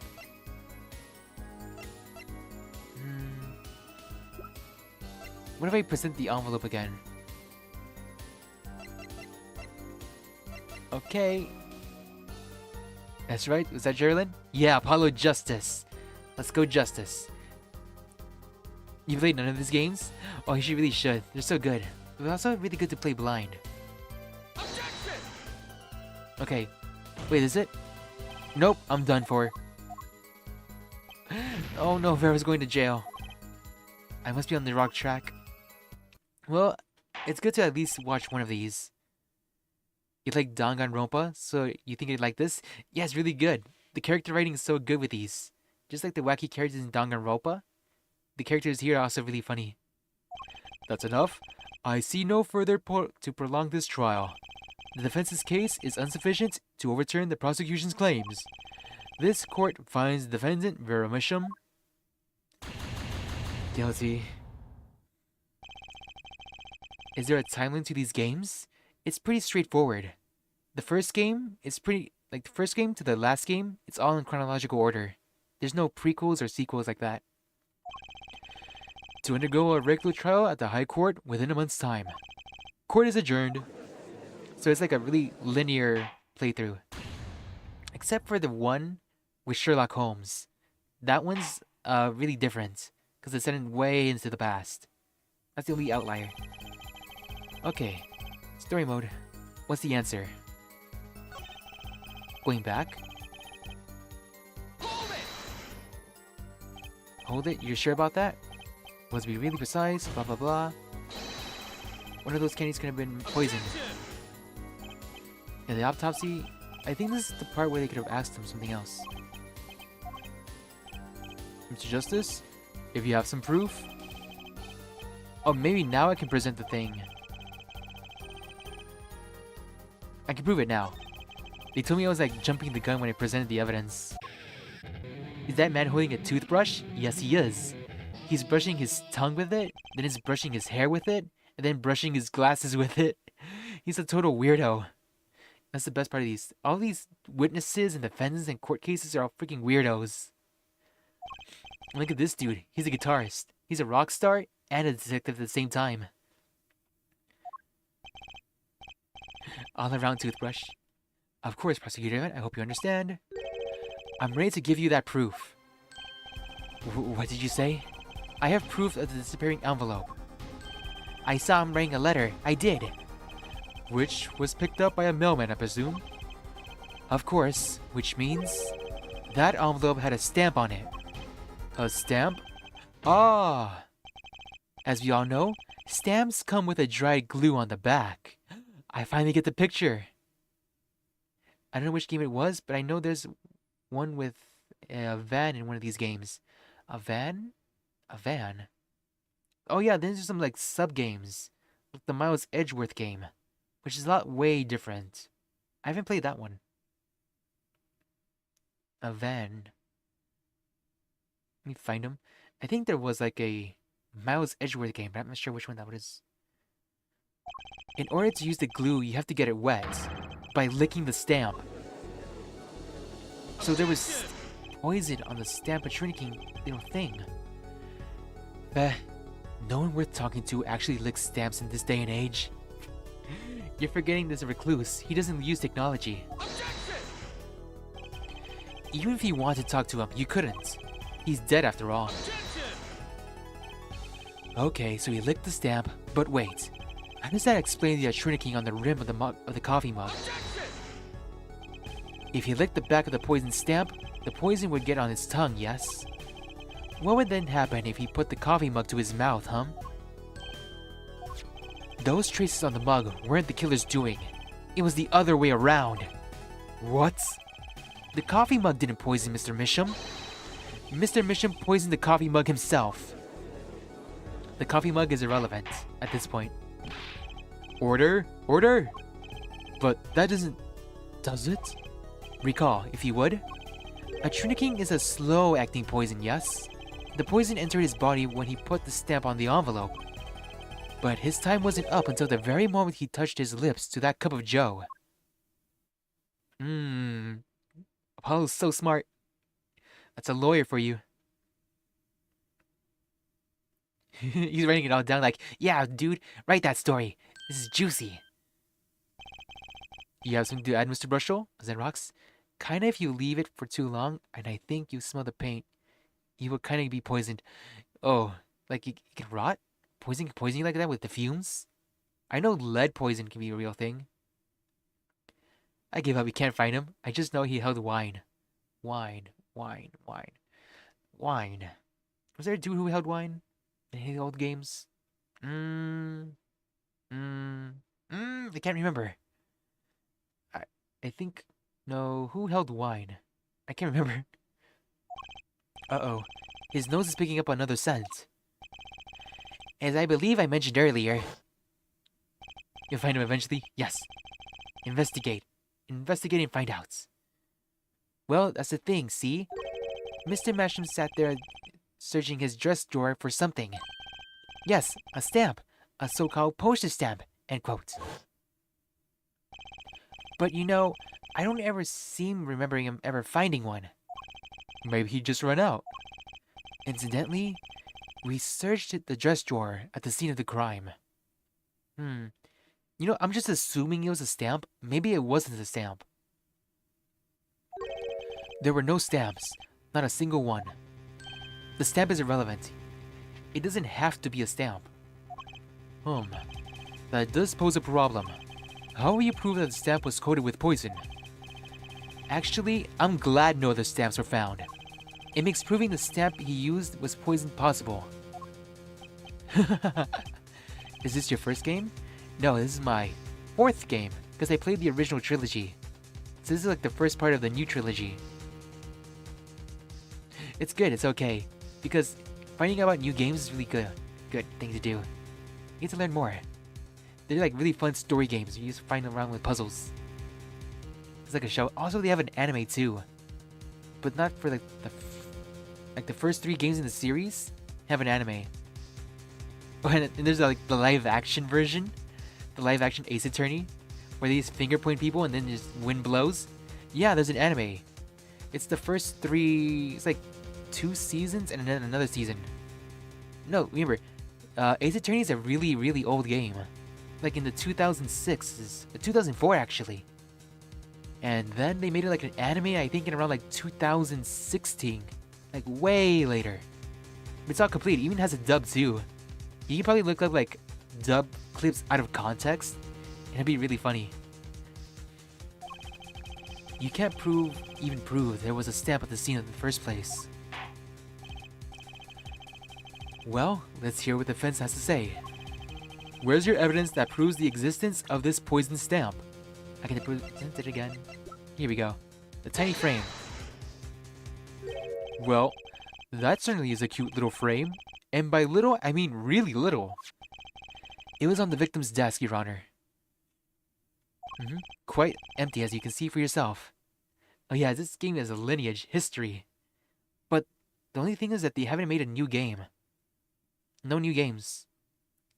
But I think with all the trilogies they're pumping out, maybe, just maybe they'll make a new one. I hope.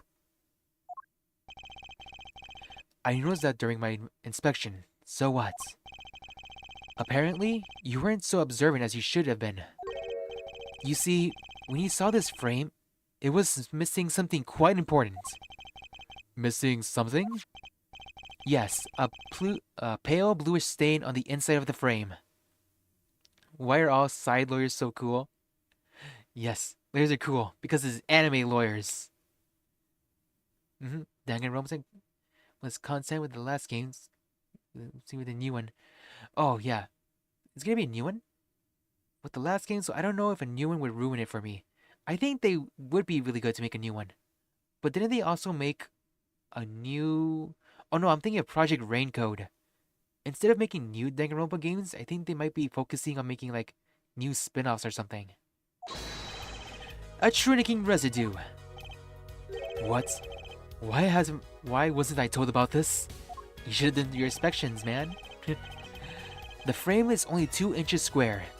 The face of the frame is even smaller. Maybe an inch wide at the most. Been a while. You aren't saying... Oh, but I am. Tell me what fits in such a small frame. A commemorative stamp, perhaps? We're on the right path. Order! Order! The poison stamp was in this frame? Impossible. Prosecutor Gavin? Why would he put something like that on his desk? Don't tell me he had it there so he could commit suicide in the mood struck. You know, can I say something? I had a thought, see? What, Mr. Brushel? And please stop jeering around like that. The victim was a forger, right? There's a lot of money in that line of work. Forger forges friends, makes enemies too, end quote. So the poison stamp might have been the murder weapon aimed at him.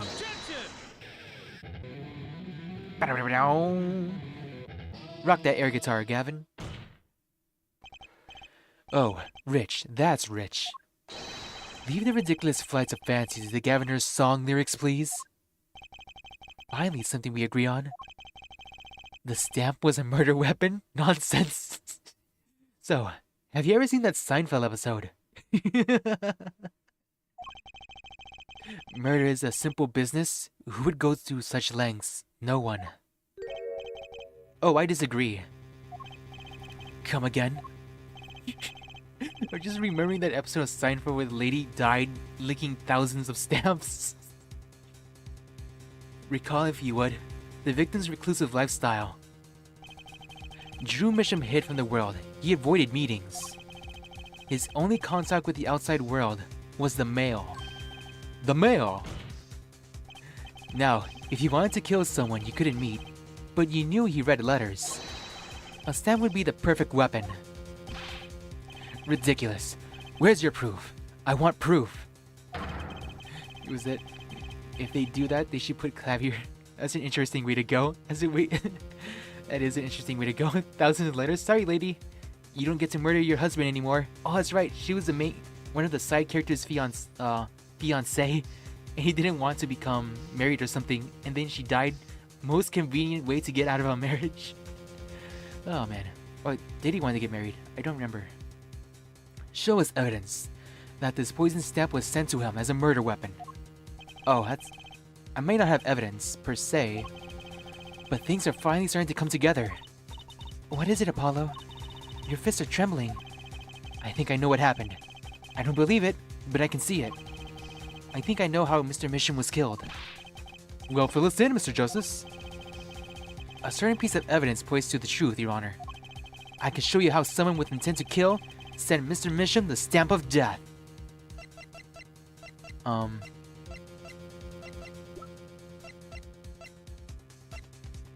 actually at a loss. How did someone send in the stamp of death? Maybe they hid it here? No, I doubt it. Was it the hidden painting? Maybe?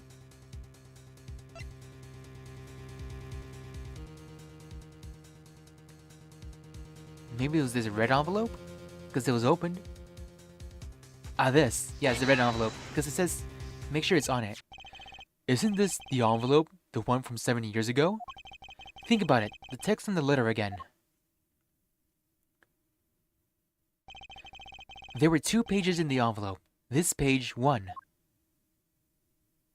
And then this one. And this page 2. I want to draw your attention to one phrase in particular. Send in the enclosed envelope with the enclosed stamp within 3 days. The enclosed stamp, Your Honor. The poison stamp. Ah. In other words, if I have this straight, the stamp, poison, on the stamp. Lick, lick, lick. Gasp. End quote. Now, what if he had done exactly as the letter asked?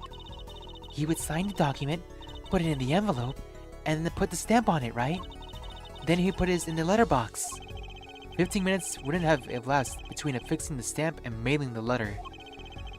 But the clock started ticking, and when the time came, he drew his last breath. And the murder weapon would have been taken away from the scene. Quite conveniently, thanks to the postal system. So where did that letter go? Can we check the postal system to see where that letter went? To who was it addressed to? Such splendid imagination you have, her forehead. Let me confirm one thing with you, if I might. So, this poison stamp was inside the envelope from this 7 years ago? Yeah? Is that what you would have us believe? Really? No, it wasn't actually from 7 years ago. It was reopened, resealed. Well, is it a little bit of a stretch, but there's a possibility. Yes, a very small possibility. How small, I wonder? A poison stamp in this envelope? A stamp that was then became the murder weapon? How do you intend to prove this seeming coincidence? Well, it was 7 years ago, and we don't even know who sent that letter. And your answer is silence. I see. Very well. I move to... It's not nice to pick on the Freyland clavier. Who said that? Don't tell me this guy's a ubu kitten. What do you mean? He would probably say that to his female fans, like, ubu kitten, I'm yours. Would you be mine? Also, who said that? His brother. You know, for a second I thought they were the same... Oh, what? Emma? For a second I thought they were 2 different people. Yes, I think they might be the same person, but I doubt it. They can't be the same person. His brother's in jail. Emma. Well, like my Christoph Gavin impression? Did I sound like him? Don't quit your day job. Don't you have a crime scene to be looking after, Freulein Detective? Someone had to dig you all out of the mess you're making of this case? Mess? You know, none of this would happen if you just trusted science a little more. You can find out that stamp was in the envelope easy. Care to explain yourself, Freulein Detective? Glare at me all you want, but science is on my side. It's all in the residue, right? That's right. The poison detection spray. Produce the red envelope on once. You can open it on the authority of the court. Let's see, is there more poison here? Here. So this is where the stamp was. Well, what do you look at that? No mistaking it. That's a Trinity King residue. The court is going wild. And I bet the jury are watching at their cameras wherever they are, watching in disbelief as well. I don't believe it. A murder weapon from the past. Now, 7 years later, it bears its fangs at last. Absolutely outrageous. Tell me why. Why didn't this murder take place 7 years ago? Well, there's one possibility. Maybe Mr. Misham figured it out. Figured out what? He realized that the person who sent this letter wanted him dead. So he sent his reply with a different stamp. And put his decisive evidence in the frame? That doesn't make any sense. What? Brutal. Well, you're still here? Can I make a statement here? On the record? I, Spark Razortooth Brusho, claim this scoop as mine. Drew Misham's killed in cold blood. by sender of 7-year-old letter, end quote. No, maybe something more succinct. Star falls after a 7-year delay, end quote. Get him out of here. Order, order. I see no room for further argument here, though I admit this is all coming as quite of a shock. To think that the murder weapon reached his mouth after 7 years. Stamp his ticket straight to Afterlight, end quote. Oh, he just wrote the best one. The judge came up with the best one. Stamp his ticket straight to Afterlight, end quote. Uh-oh, I think the witness is having a bad influence on our judge.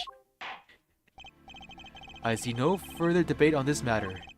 The sender of that ticket 7 years ago could hardly have been our defendant. Apollo, I think we just won. Did we really? Very well. This court finds the defendant. Objection! Hey, come on! Let her go! She's nice!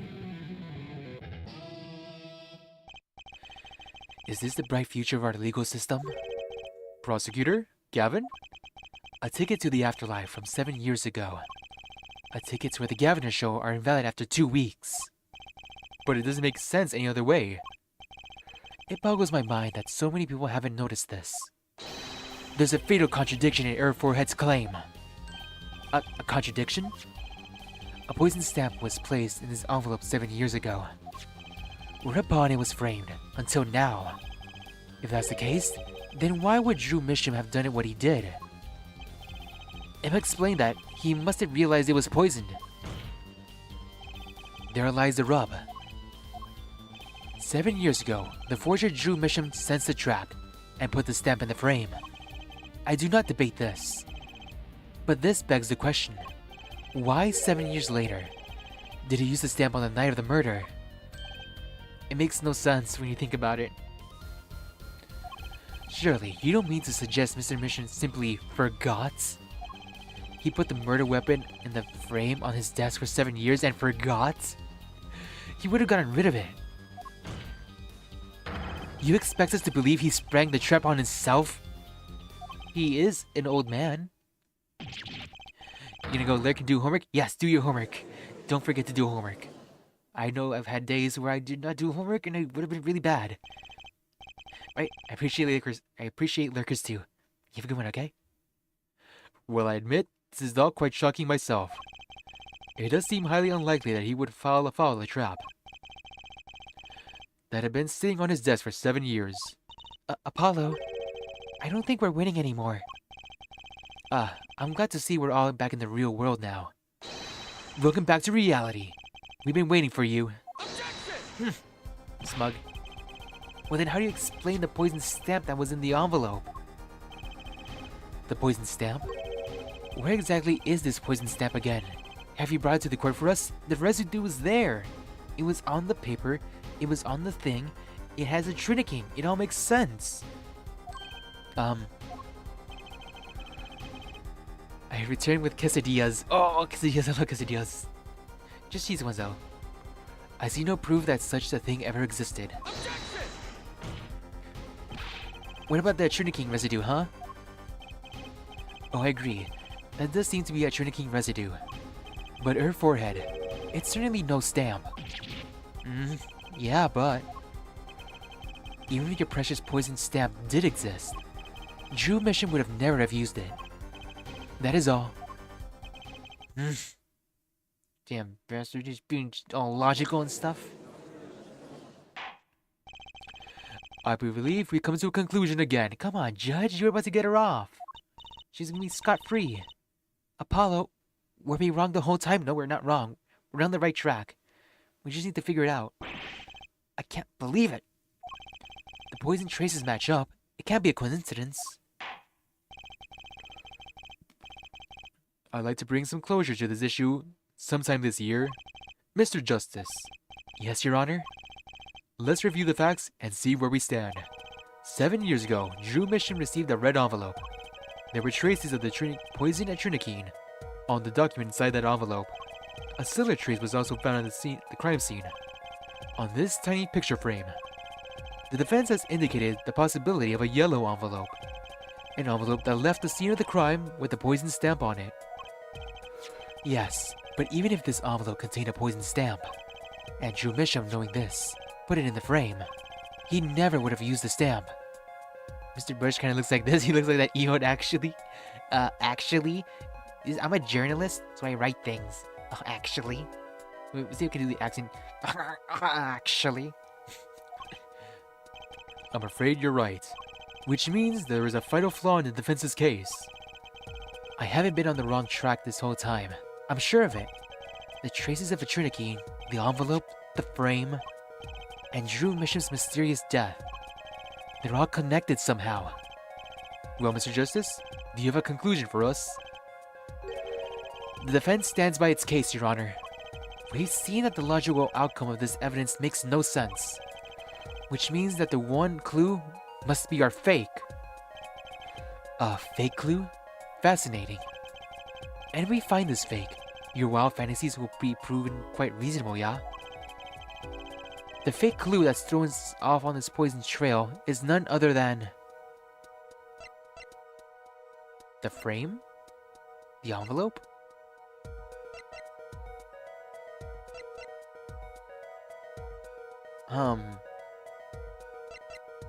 Drew Misham is the fake piece of evidence? That doesn't make any sense. The frame. If we take out the frame... No, the red envelope is irrelevant, I think. The frame? The envelope. Because the red envelope was just sealed away. It isn't relevant to the now. I think it's a red envelope. This red envelope is a fake? Without a doubt, Your Honor. Objection! Wasn't it you who presented that evidence to the court? Oh. Hold on a second, Apollo. The poison on that envelope, the frame, and the coffee mug. They're all connected somehow. Oh, right. I can hear it already. It looks like a fake. Was you, her forehead? Now's no time for self-pity. Let's get thinking, Apollo. The fake clue is... Why would Drew Mission be the fake clue? It makes no sense. So it's the frame. This frame is the fake clue? Without a doubt, Your Honor. Objection! Is it not? Wasn't you who presented this evidence to the court? What do you mean Drew Misham's the fake evidence? What? I'm starting to fail to see the picture here. Let's see, keep going. Drew Misham's the fake piece of evidence? The guy who died himself? What? The victim was a fake clue? I'm afraid I don't understand. I'll explain. We have an envelope, a frame, and a mug, linked by poison. All that makes sense. What doesn't make sense is the victim himself. Objection! That makes no sense. What is he cooking? Congratulations, you've completely lost me. So the fake evidence is none other than Master of Fake himself, the forger? It makes a good story, I'll give you that. The fake clue, fakes, forgeries. I know that face. That's the face that I just had an idea face. I don't know if I'm right, but I'm going with it anyway. What if our forger is the fake? Huh? What? What do you mean? Come again? Are you saying that Mr. Drew Forger isn't actually him? It's some other rando? 7 years ago, our forger sniffed a trap and stepped aside. 7 years passed. Now the forger stumbles into the very same trap and dies. Why? That's what I want to know. Because the forger who was killed was a fake. He faked his death with somebody else? And then Vera's pretending to be... Say your word, Clavier. Here we are again. The victim was a fake. Her forehead. That's the word he says a lot. One forger smelled the trap. One forger fell into the trap. That's two forgers. And one of them was a fake. I'm starting to see the picture. Order! Order! So you're telling us that Drew Misham, the victim, was a fake? Well, if he was a fake, who was the real forger? You better not be claiming there was some kind of switcheroo. I'm afraid you're going to have to back up your story, Mr. Justice. So as just who the real Drew Misham was. If Drew Misham wasn't the real forger, there's only one other person it could have been. Vera? Understood, Your Honor. Forger Drew Misham was himself a forgery. The real forger was... Vera? There can only be one explanation, really. The real identity of the forger, known as Drew Misham, is none other than his only daughter, Vera Misham. That's wild. Order, order, order! Mr. Justice, this is going out on a limb even for you. I kind of agree. I mean, Vera? A forger? She draws. Let's consider it before you write it off entirely. If you look at the paintings in the studio, one fact becomes quite clear. The plot thickens indeed, Calico Boy. Forgery had been taking place in that studio for quite some time. The forger wasn't caught in the trap for 7 years ago. This can only mean that the one who was caught in the trap wasn't the forger. Well, actually, that does make a certain kind of sense. One more thing. 2 sets of fingerprints were found in the forger's studio. Drew Misham's and Vera Misham's. If we know that Drew Misham wasn't the forger, that leaves one other possibility. By process of elimination, the forger was Vera Misham. Well... I can be his forehead. I need to stop. He's such a big forehead. Fascinating. And when they registered his cowlick, his hair, on the X-ray machine, it was solid. I think he put so much gel to the point where it can be seen in the X-ray. Vera Misham? Time to talk. You've been paying attention to the trial so far. Let's just ask her and be done with it, shall we? Who are you? Who is the forger Drew Misham? Oh, her eyes lit up. Was that an expression of emotion I saw on her face? She's staring holes into Prosecutor Gavin's face. I'm used to being stared at by Fräuleins, believe me. They usually talk to me too. Tell us, were you the one who forged those works of art? Oh, she's drawing something. Yes. It was her.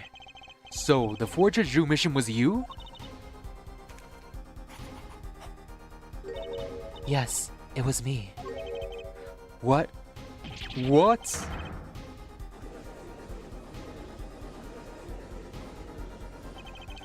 The court was in an uproar, and it wasn't coming down. We had to break for a 10-minute recess. To be continued.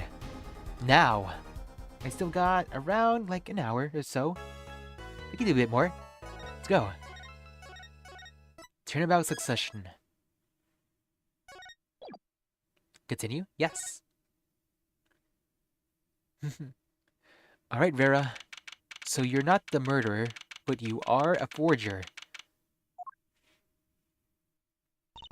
Okay. So where exactly does this leave us, Apollo? Well, Drew Misham who was killed. Wasn't Drew Misham the forger, basically. Huh, well then, who was he? Well then, he was actually... Doing her nails again? So, you really made those forgeries? That makes her really, really talented. Oh, she's trying something again. Yes, for father. I know it was wrong. Can you tell us about how it happened? My father was a painter. I loved painting ever since I was a child. One day, father saw it in me. He saw that I had talent. The talent for making forgeries? How should I say it? It was not only paintings I made. Given the materials I could make, anything. Wait, don't tell me you also forged the evidence. The nail polish? Father was so proud, and I, so happy. Oh no, I'm feeling bad for her so much. I cannot let her go to jail, ever. But In the end, I was making those. Forgeries. I never had a good constitution, nor personality. I know very little of the world outside my door. Now, because of me, Father is... Do you know about this red envelope? I remember the envelope. It was some time ago. So you were already, Yes. you were already creating your works back then? I started when I was only 12 years old. So the one who figured out that stamp was poison, that was... Mr. Justuf, it's time. To the courtroom, please. No, I need to listen to more. Right. Out of time. Wait, Vera, just one more thing, please. Those 3 paintings in the studio. I painted those as part of my work. Right, see, we checked them out and saw what was underneath. We saw the rough sketches underneath the 3 finished paintings. The other court cases. But why? I see. Mr. Justice. Yes? Father, he knew of you. He knew of you? Of both of you. Your late father?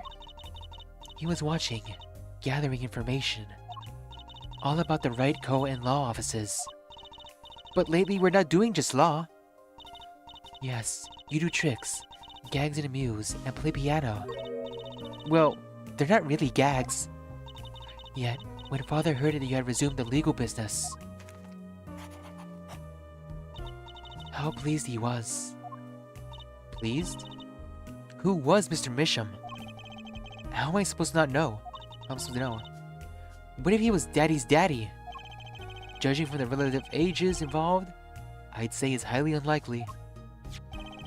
Things are already confusing enough with all these daddies running around. We know that the victim's daughter, Vera, was the forger. What does this mean for the case? Guess we're about to find out. Water.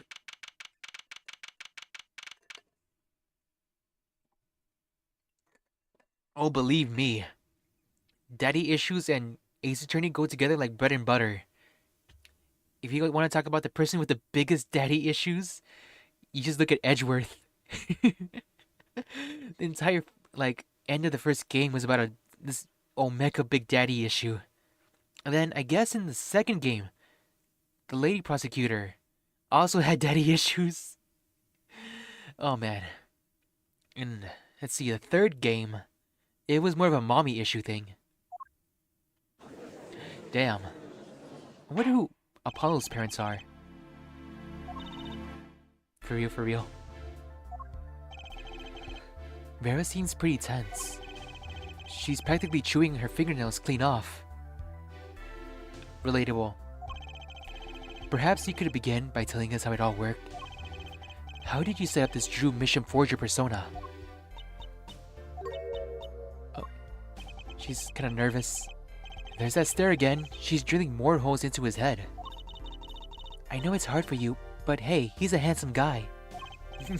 What's hard? Very well, miss, if you would. Did you really make those detestable forgeries? Oh, she's so nervous now. Perhaps you'd rather answer my question? Were you the one who painted that painting? The remarkably similar one? Yes. I painted it, yes. Father praised me quite highly for it. So, she was the one who made the forgeries? Yes. She did not wish to reveal the truth of the operation. So the victim was a stand-in, a decoy. To the world at large, he was the forger, not her. But that begs the question, nobody knew he was actually the forger. That was a secret identity that even a few of us knew about. So then why did she have to make a second identity? It's kind of like hiding... It's like making a fake treasure map to hide a treasure. I've done a bad thing. I have, haven't I? Regardless, we need a little more information. About, for instance, this. You have seen this before, yeah? Yes. It was in the desk drawer. Very well, you may proceed with your testimony. Tell us everything you know about this envelope. Here we go.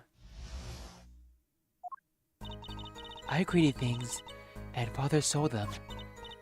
This envelope came after my first work. That was other than a painting. Father handled the deal, all of it. I received the stamp that was in the envelope. It was after that job that we moved to the current studio. Okay. There certainly was much of great interest in your testimony. Not that the witness realizes it. Very well, please begin the cross-examination. Right, okay. I need more information about this forger. This Drew Misham.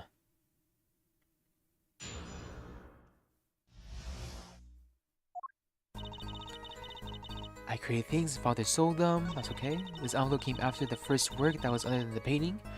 That was really fast. What do you mean by that? By other than a painting, you mean you'd only done paintings up to that point? Yes. But Father had a realization. He noticed my talent extended to making other things than paintings. For instance, a letter someone had written, or a fingerprint left upon a cup, or a signature on a document, a seal upon a letter. None of this makes her sound very innocent at all. And the 100,000 promised in this letter was the start. The beginning of a new industry for Drew Misham. A new industry? The creations of items to be used in criminal proceedings. Forging evidence, in other words. Uh-oh. Father handled the deal, all of it. Tell me more. So you didn't know how the things you were making were being used? I enjoyed painting very much. I think I understand. The Voyland has lived in an unusual little world. Can you tell us what happened to the papers that were used in this envelope? Was that Geraldine? Is this the same case? It is the same case. But also all the cases beforehand were all connected. But even furthermore, I think they might have been using a lot of cases, fake evidence, before the game started. I think relating to, there's like a 7-year time skip between the third game in the series and this game in the series. A time skip. I'm guessing there might have been like fake evidence running around. Father signed them and sent them back, I believe. Did he follow the instructions? Send the enclosed envelope with the enclosed stamp. This is a rather important matter. Give your answer some thought.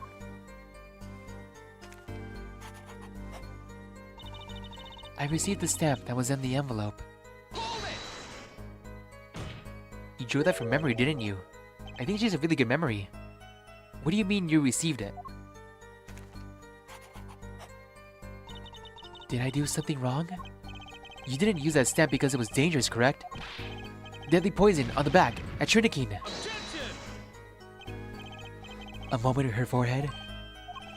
You can't force an answer upon the witness. You kinda sorta did during that last witness testimony, as you told the dude, hey, recall your testimony.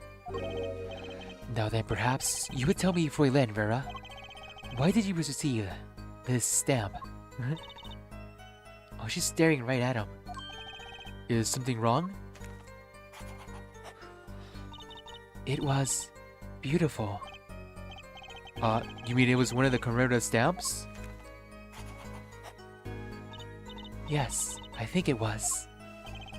So you didn't know about the poison?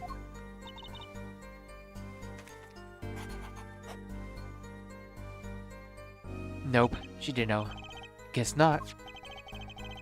So the trap failed by chance, by mistake. Thanks to this commemorative stamp. Quite the close call. It was after that job that we moved to the current studio. The red envelope came after she completed her first job.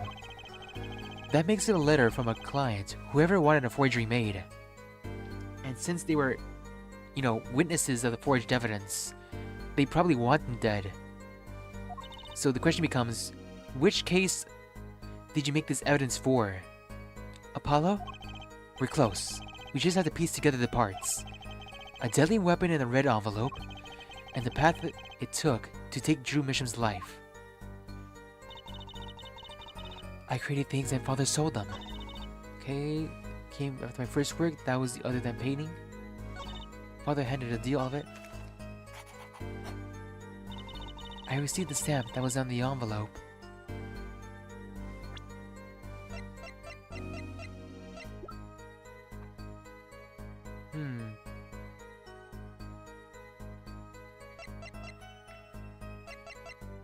But wait, I have a question. Oh, that's because you were the one finishing it, so you didn't finish it. Okay. I received the stamp that was in the envelope. It was after that job that we moved to the current studio. I received the stamp that was in the envelope.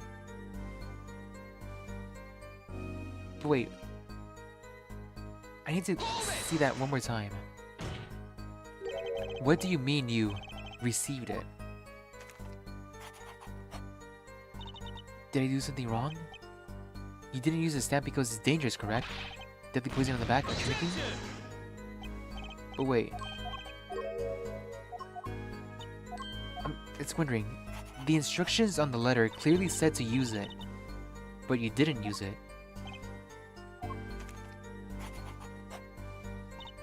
Yes, I think it was. Tight-lipped.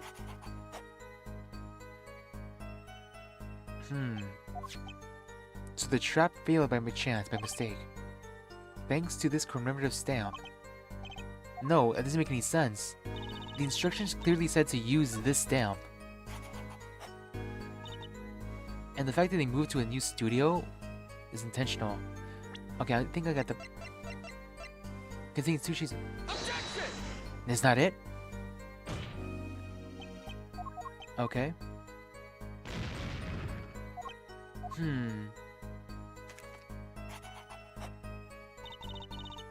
That was on the envelope. The envelope came after my first work that was other than a painting. Created things and father sold them.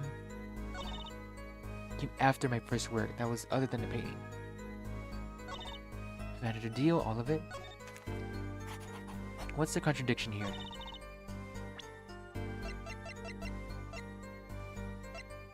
And then, who also delivered the fake paintings too? That's another thing.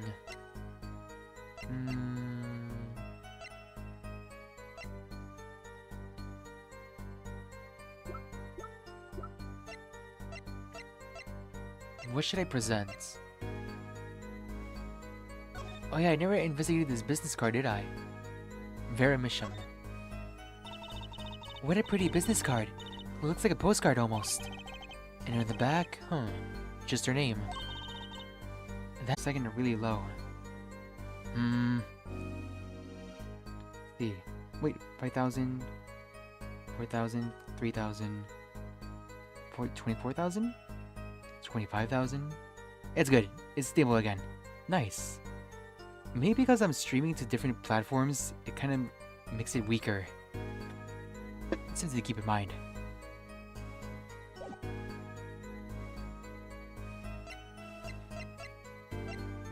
Okay.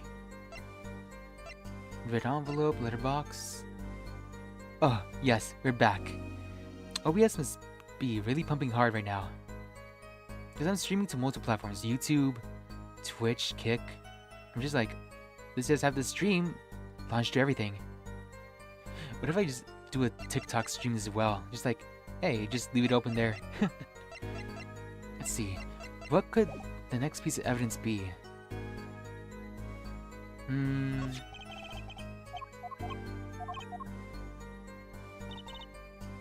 I created things and father sold them. Envelope came the first work. Handed the deal. I received the stamp that was in the envelope.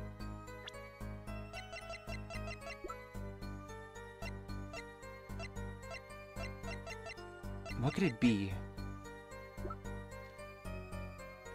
Letterbox. Let me read this again. Mr. Drew Misham, I've deposited 100,000. Sign the papers. Speak of this to no one.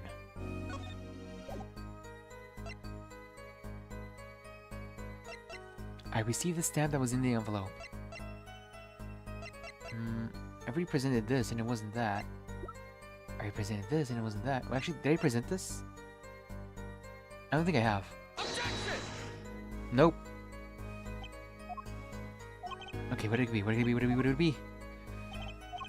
Objection overruled. Okay. I received the stamp that was in the envelope. What could it be? What could it be? Maybe the letterbox? Or maybe it's a different piece of evidence. I need to look somewhere else.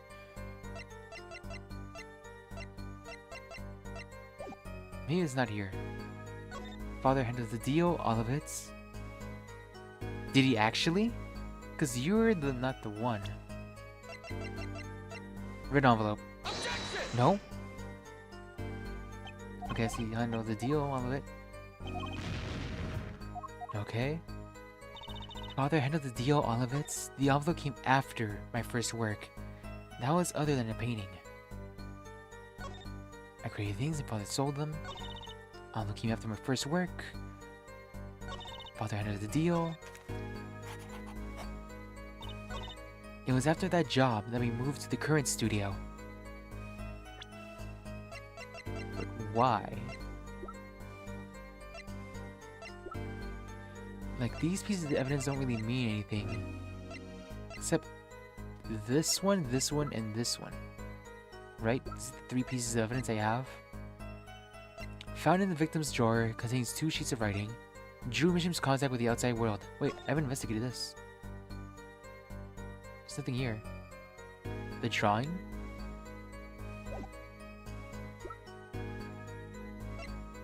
Oh, that's right. You still have to ask, where did they get this painting from? Because both of them are not thieves. They're painters. So the question beckons, where did they get this painting?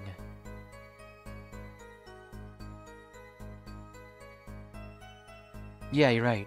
The one he didn't paint. This one. The hidden painting is a 4th one. So where do I present this? It was after that... I received the stamp that was in the envelope. The envelope came after my first work. That was other than a painting. Father handled the deal, all of it. I created things and Father sold them. This envelope came after my first work. That was other than a painting. Father handled the deal, all of it. Where do I present it?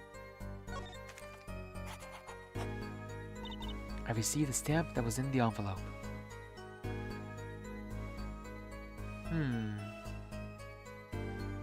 I received the stamp that was in the envelope. It was after that job that we moved to the current studio. Was it after that job? You mean you moved to where the current Drew studio is? Yes. We saw very few people there.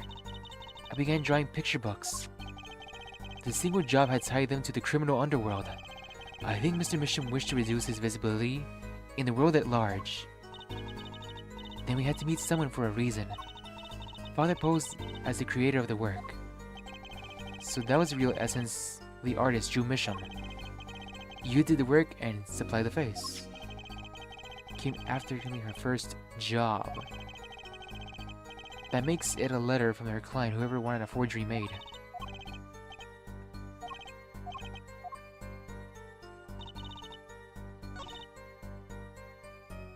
Yeah, right here. The first that was other than a painting. So I'll present this here. Objection! No? Okay.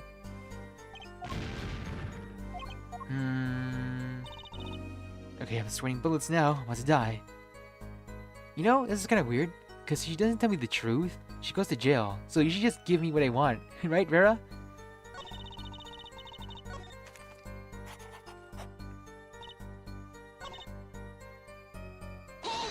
Hold it. I should present right there.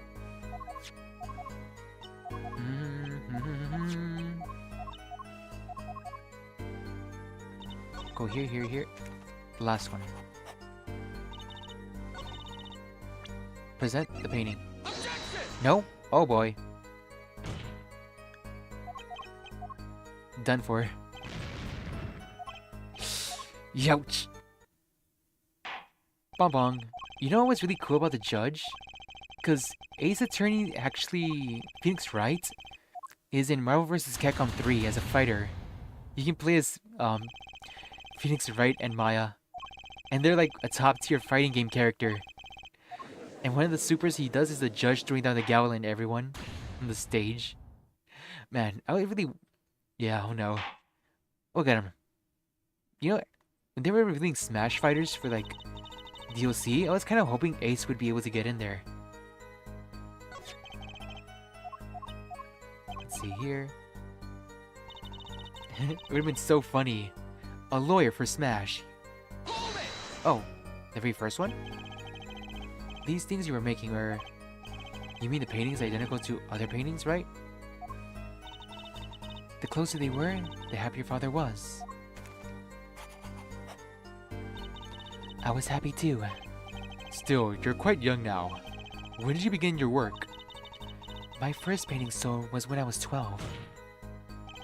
Your Honor, she had no idea she was doing what was illegal.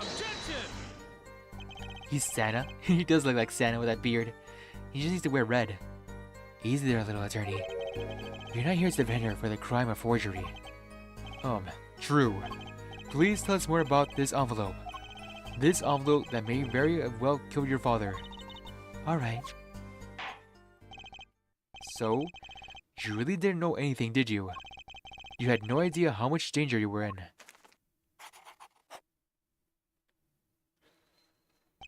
Apparently not. About this commemorative stamp, could you tell us more about it?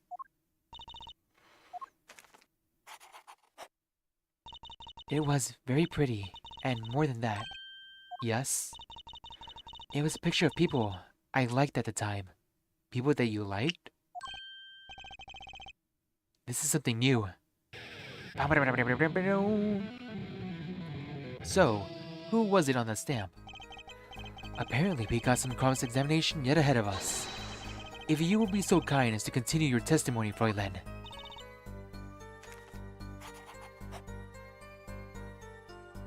Yes. The stamp was a picture of my favorite magicians, so I kept it. I know who magicians she's talking about. The Grammarys. Magicians? I love mysterious things. I always have. Even though she's faint of heart when she saw Mr. Hat. You're confusing mysterious with freaky. Father took me in when I was very young. It was a great magic show. I loved it so much. See? Magic's great. Fine, great, yeah, sure. No need to get all excited. Don't be like that, Apollo. Magic is awesome. But the magic troupe we saw disbanded soon after. I was quite sad. Did she just say what I think she said? Magic troupe? Now where have I heard that before? A red envelope came after she completed her first job, which makes it a letter from her client, whoever wanted a forgery made. Apollo uncle? Yeah, you know Apollo's gonna be like a really grumpy uncle. Apollo?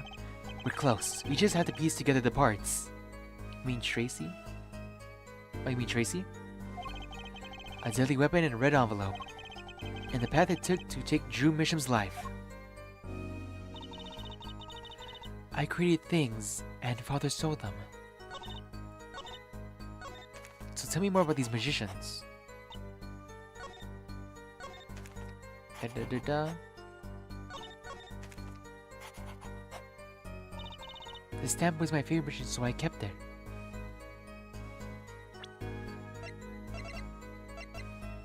The Grammarly envelope?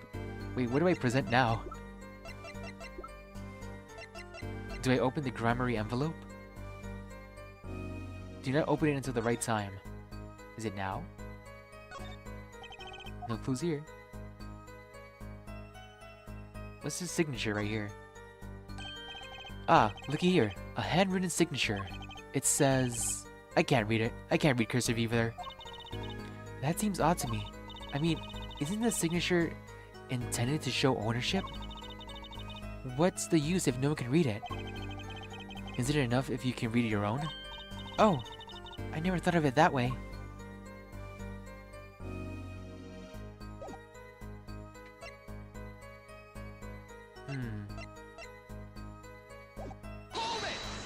Tell me about magicians. Magicians? Other magicians things. You can be magician freaky. Being very young. It was a great magic show. I loved it so much. See? I need to get excited. But the magic shoot we saw disbanded soon after. I was very sad. Did you just say what I think she just said? Magic troupe? Now where have I heard that before? So the red envelope came after she completed her first job from her client, whoever wanted a forgery made. Apollo?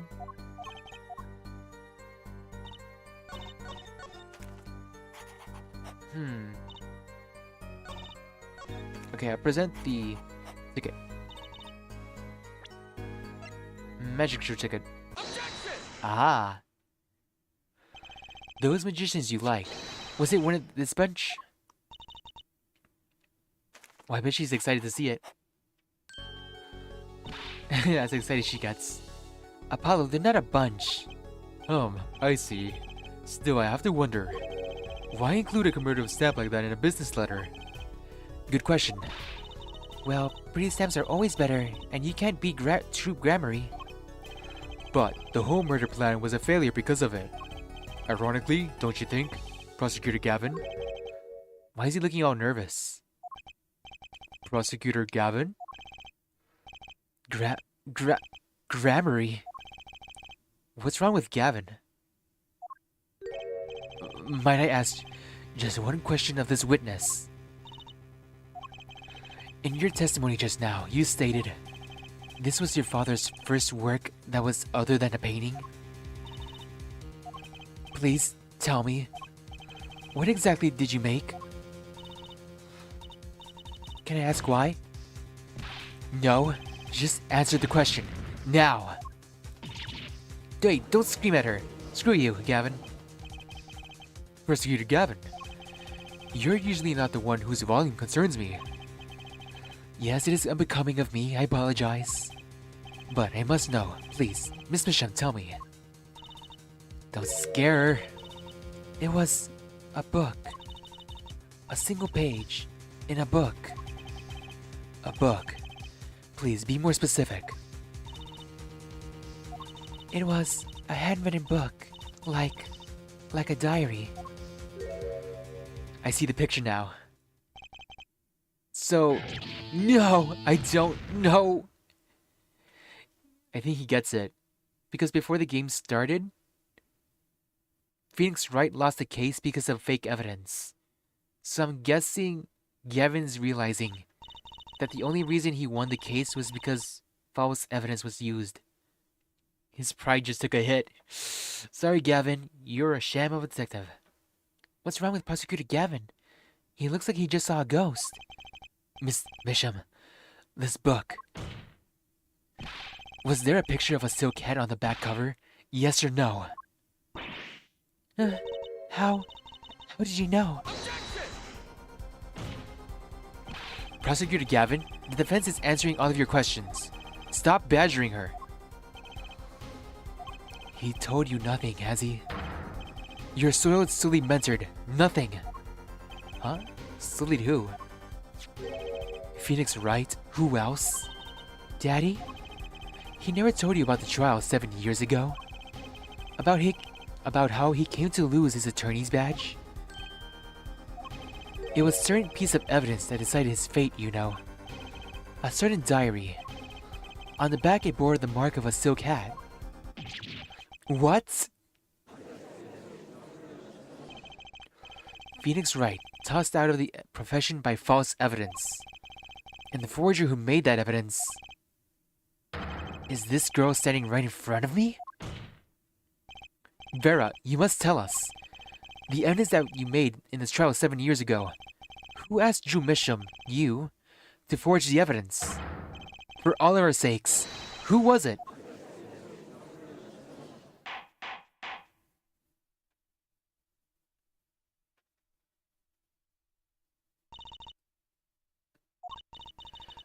We only met once. You met the client? Well, who was it? It was...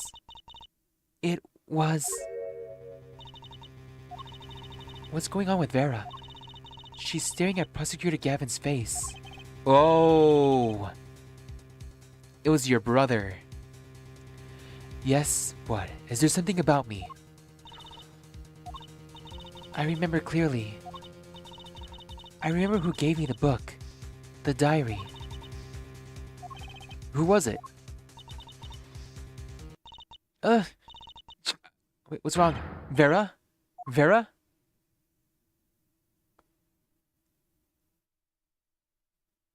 The devil.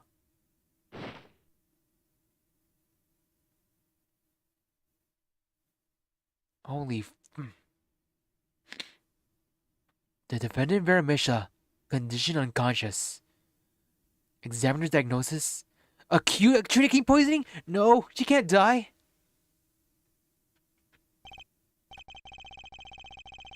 This ends the recording of the trial for the murder of Drew Misham.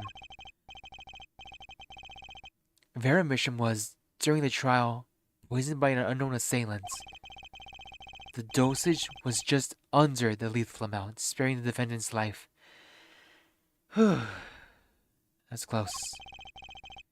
She is currently in intensive care and is to not be disturbed for any reason. A very simple case at first glance, until it finally began to show its true colors. The long road to truth takes us to the record of another trial. There is Phoenix, still a lawyer. In some ways, that was the starting point of it all. Oh, that's Gavin right there, the younger brother. And that is where we must go. Oh, look, it's little Trucy. She's so short. To find the whole truth. To be continued.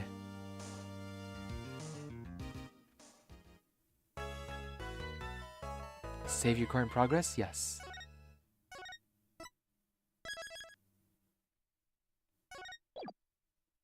Return to games menu. Alright. Wow, even just in time. Man, what a twist. I didn't believe... So, there is something definitely going on with Gavin and his brother. So, I'm not sure how involved Gavin is, but his brother was convicted as a murderer in the first case.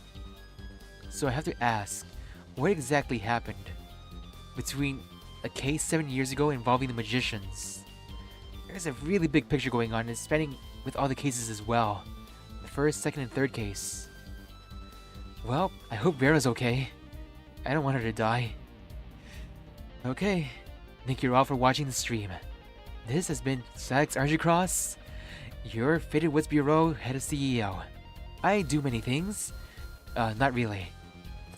The Bureau is a sham. But I can do it anyway. Alright, y'all have a good night, okay? Cagboy, Geraldine, Rox, y'all have a good one, okay? See yas. Let me take a smile and wink.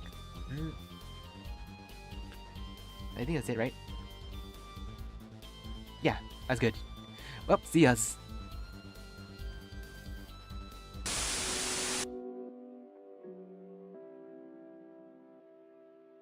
But I gotta ask, is that stringer painful?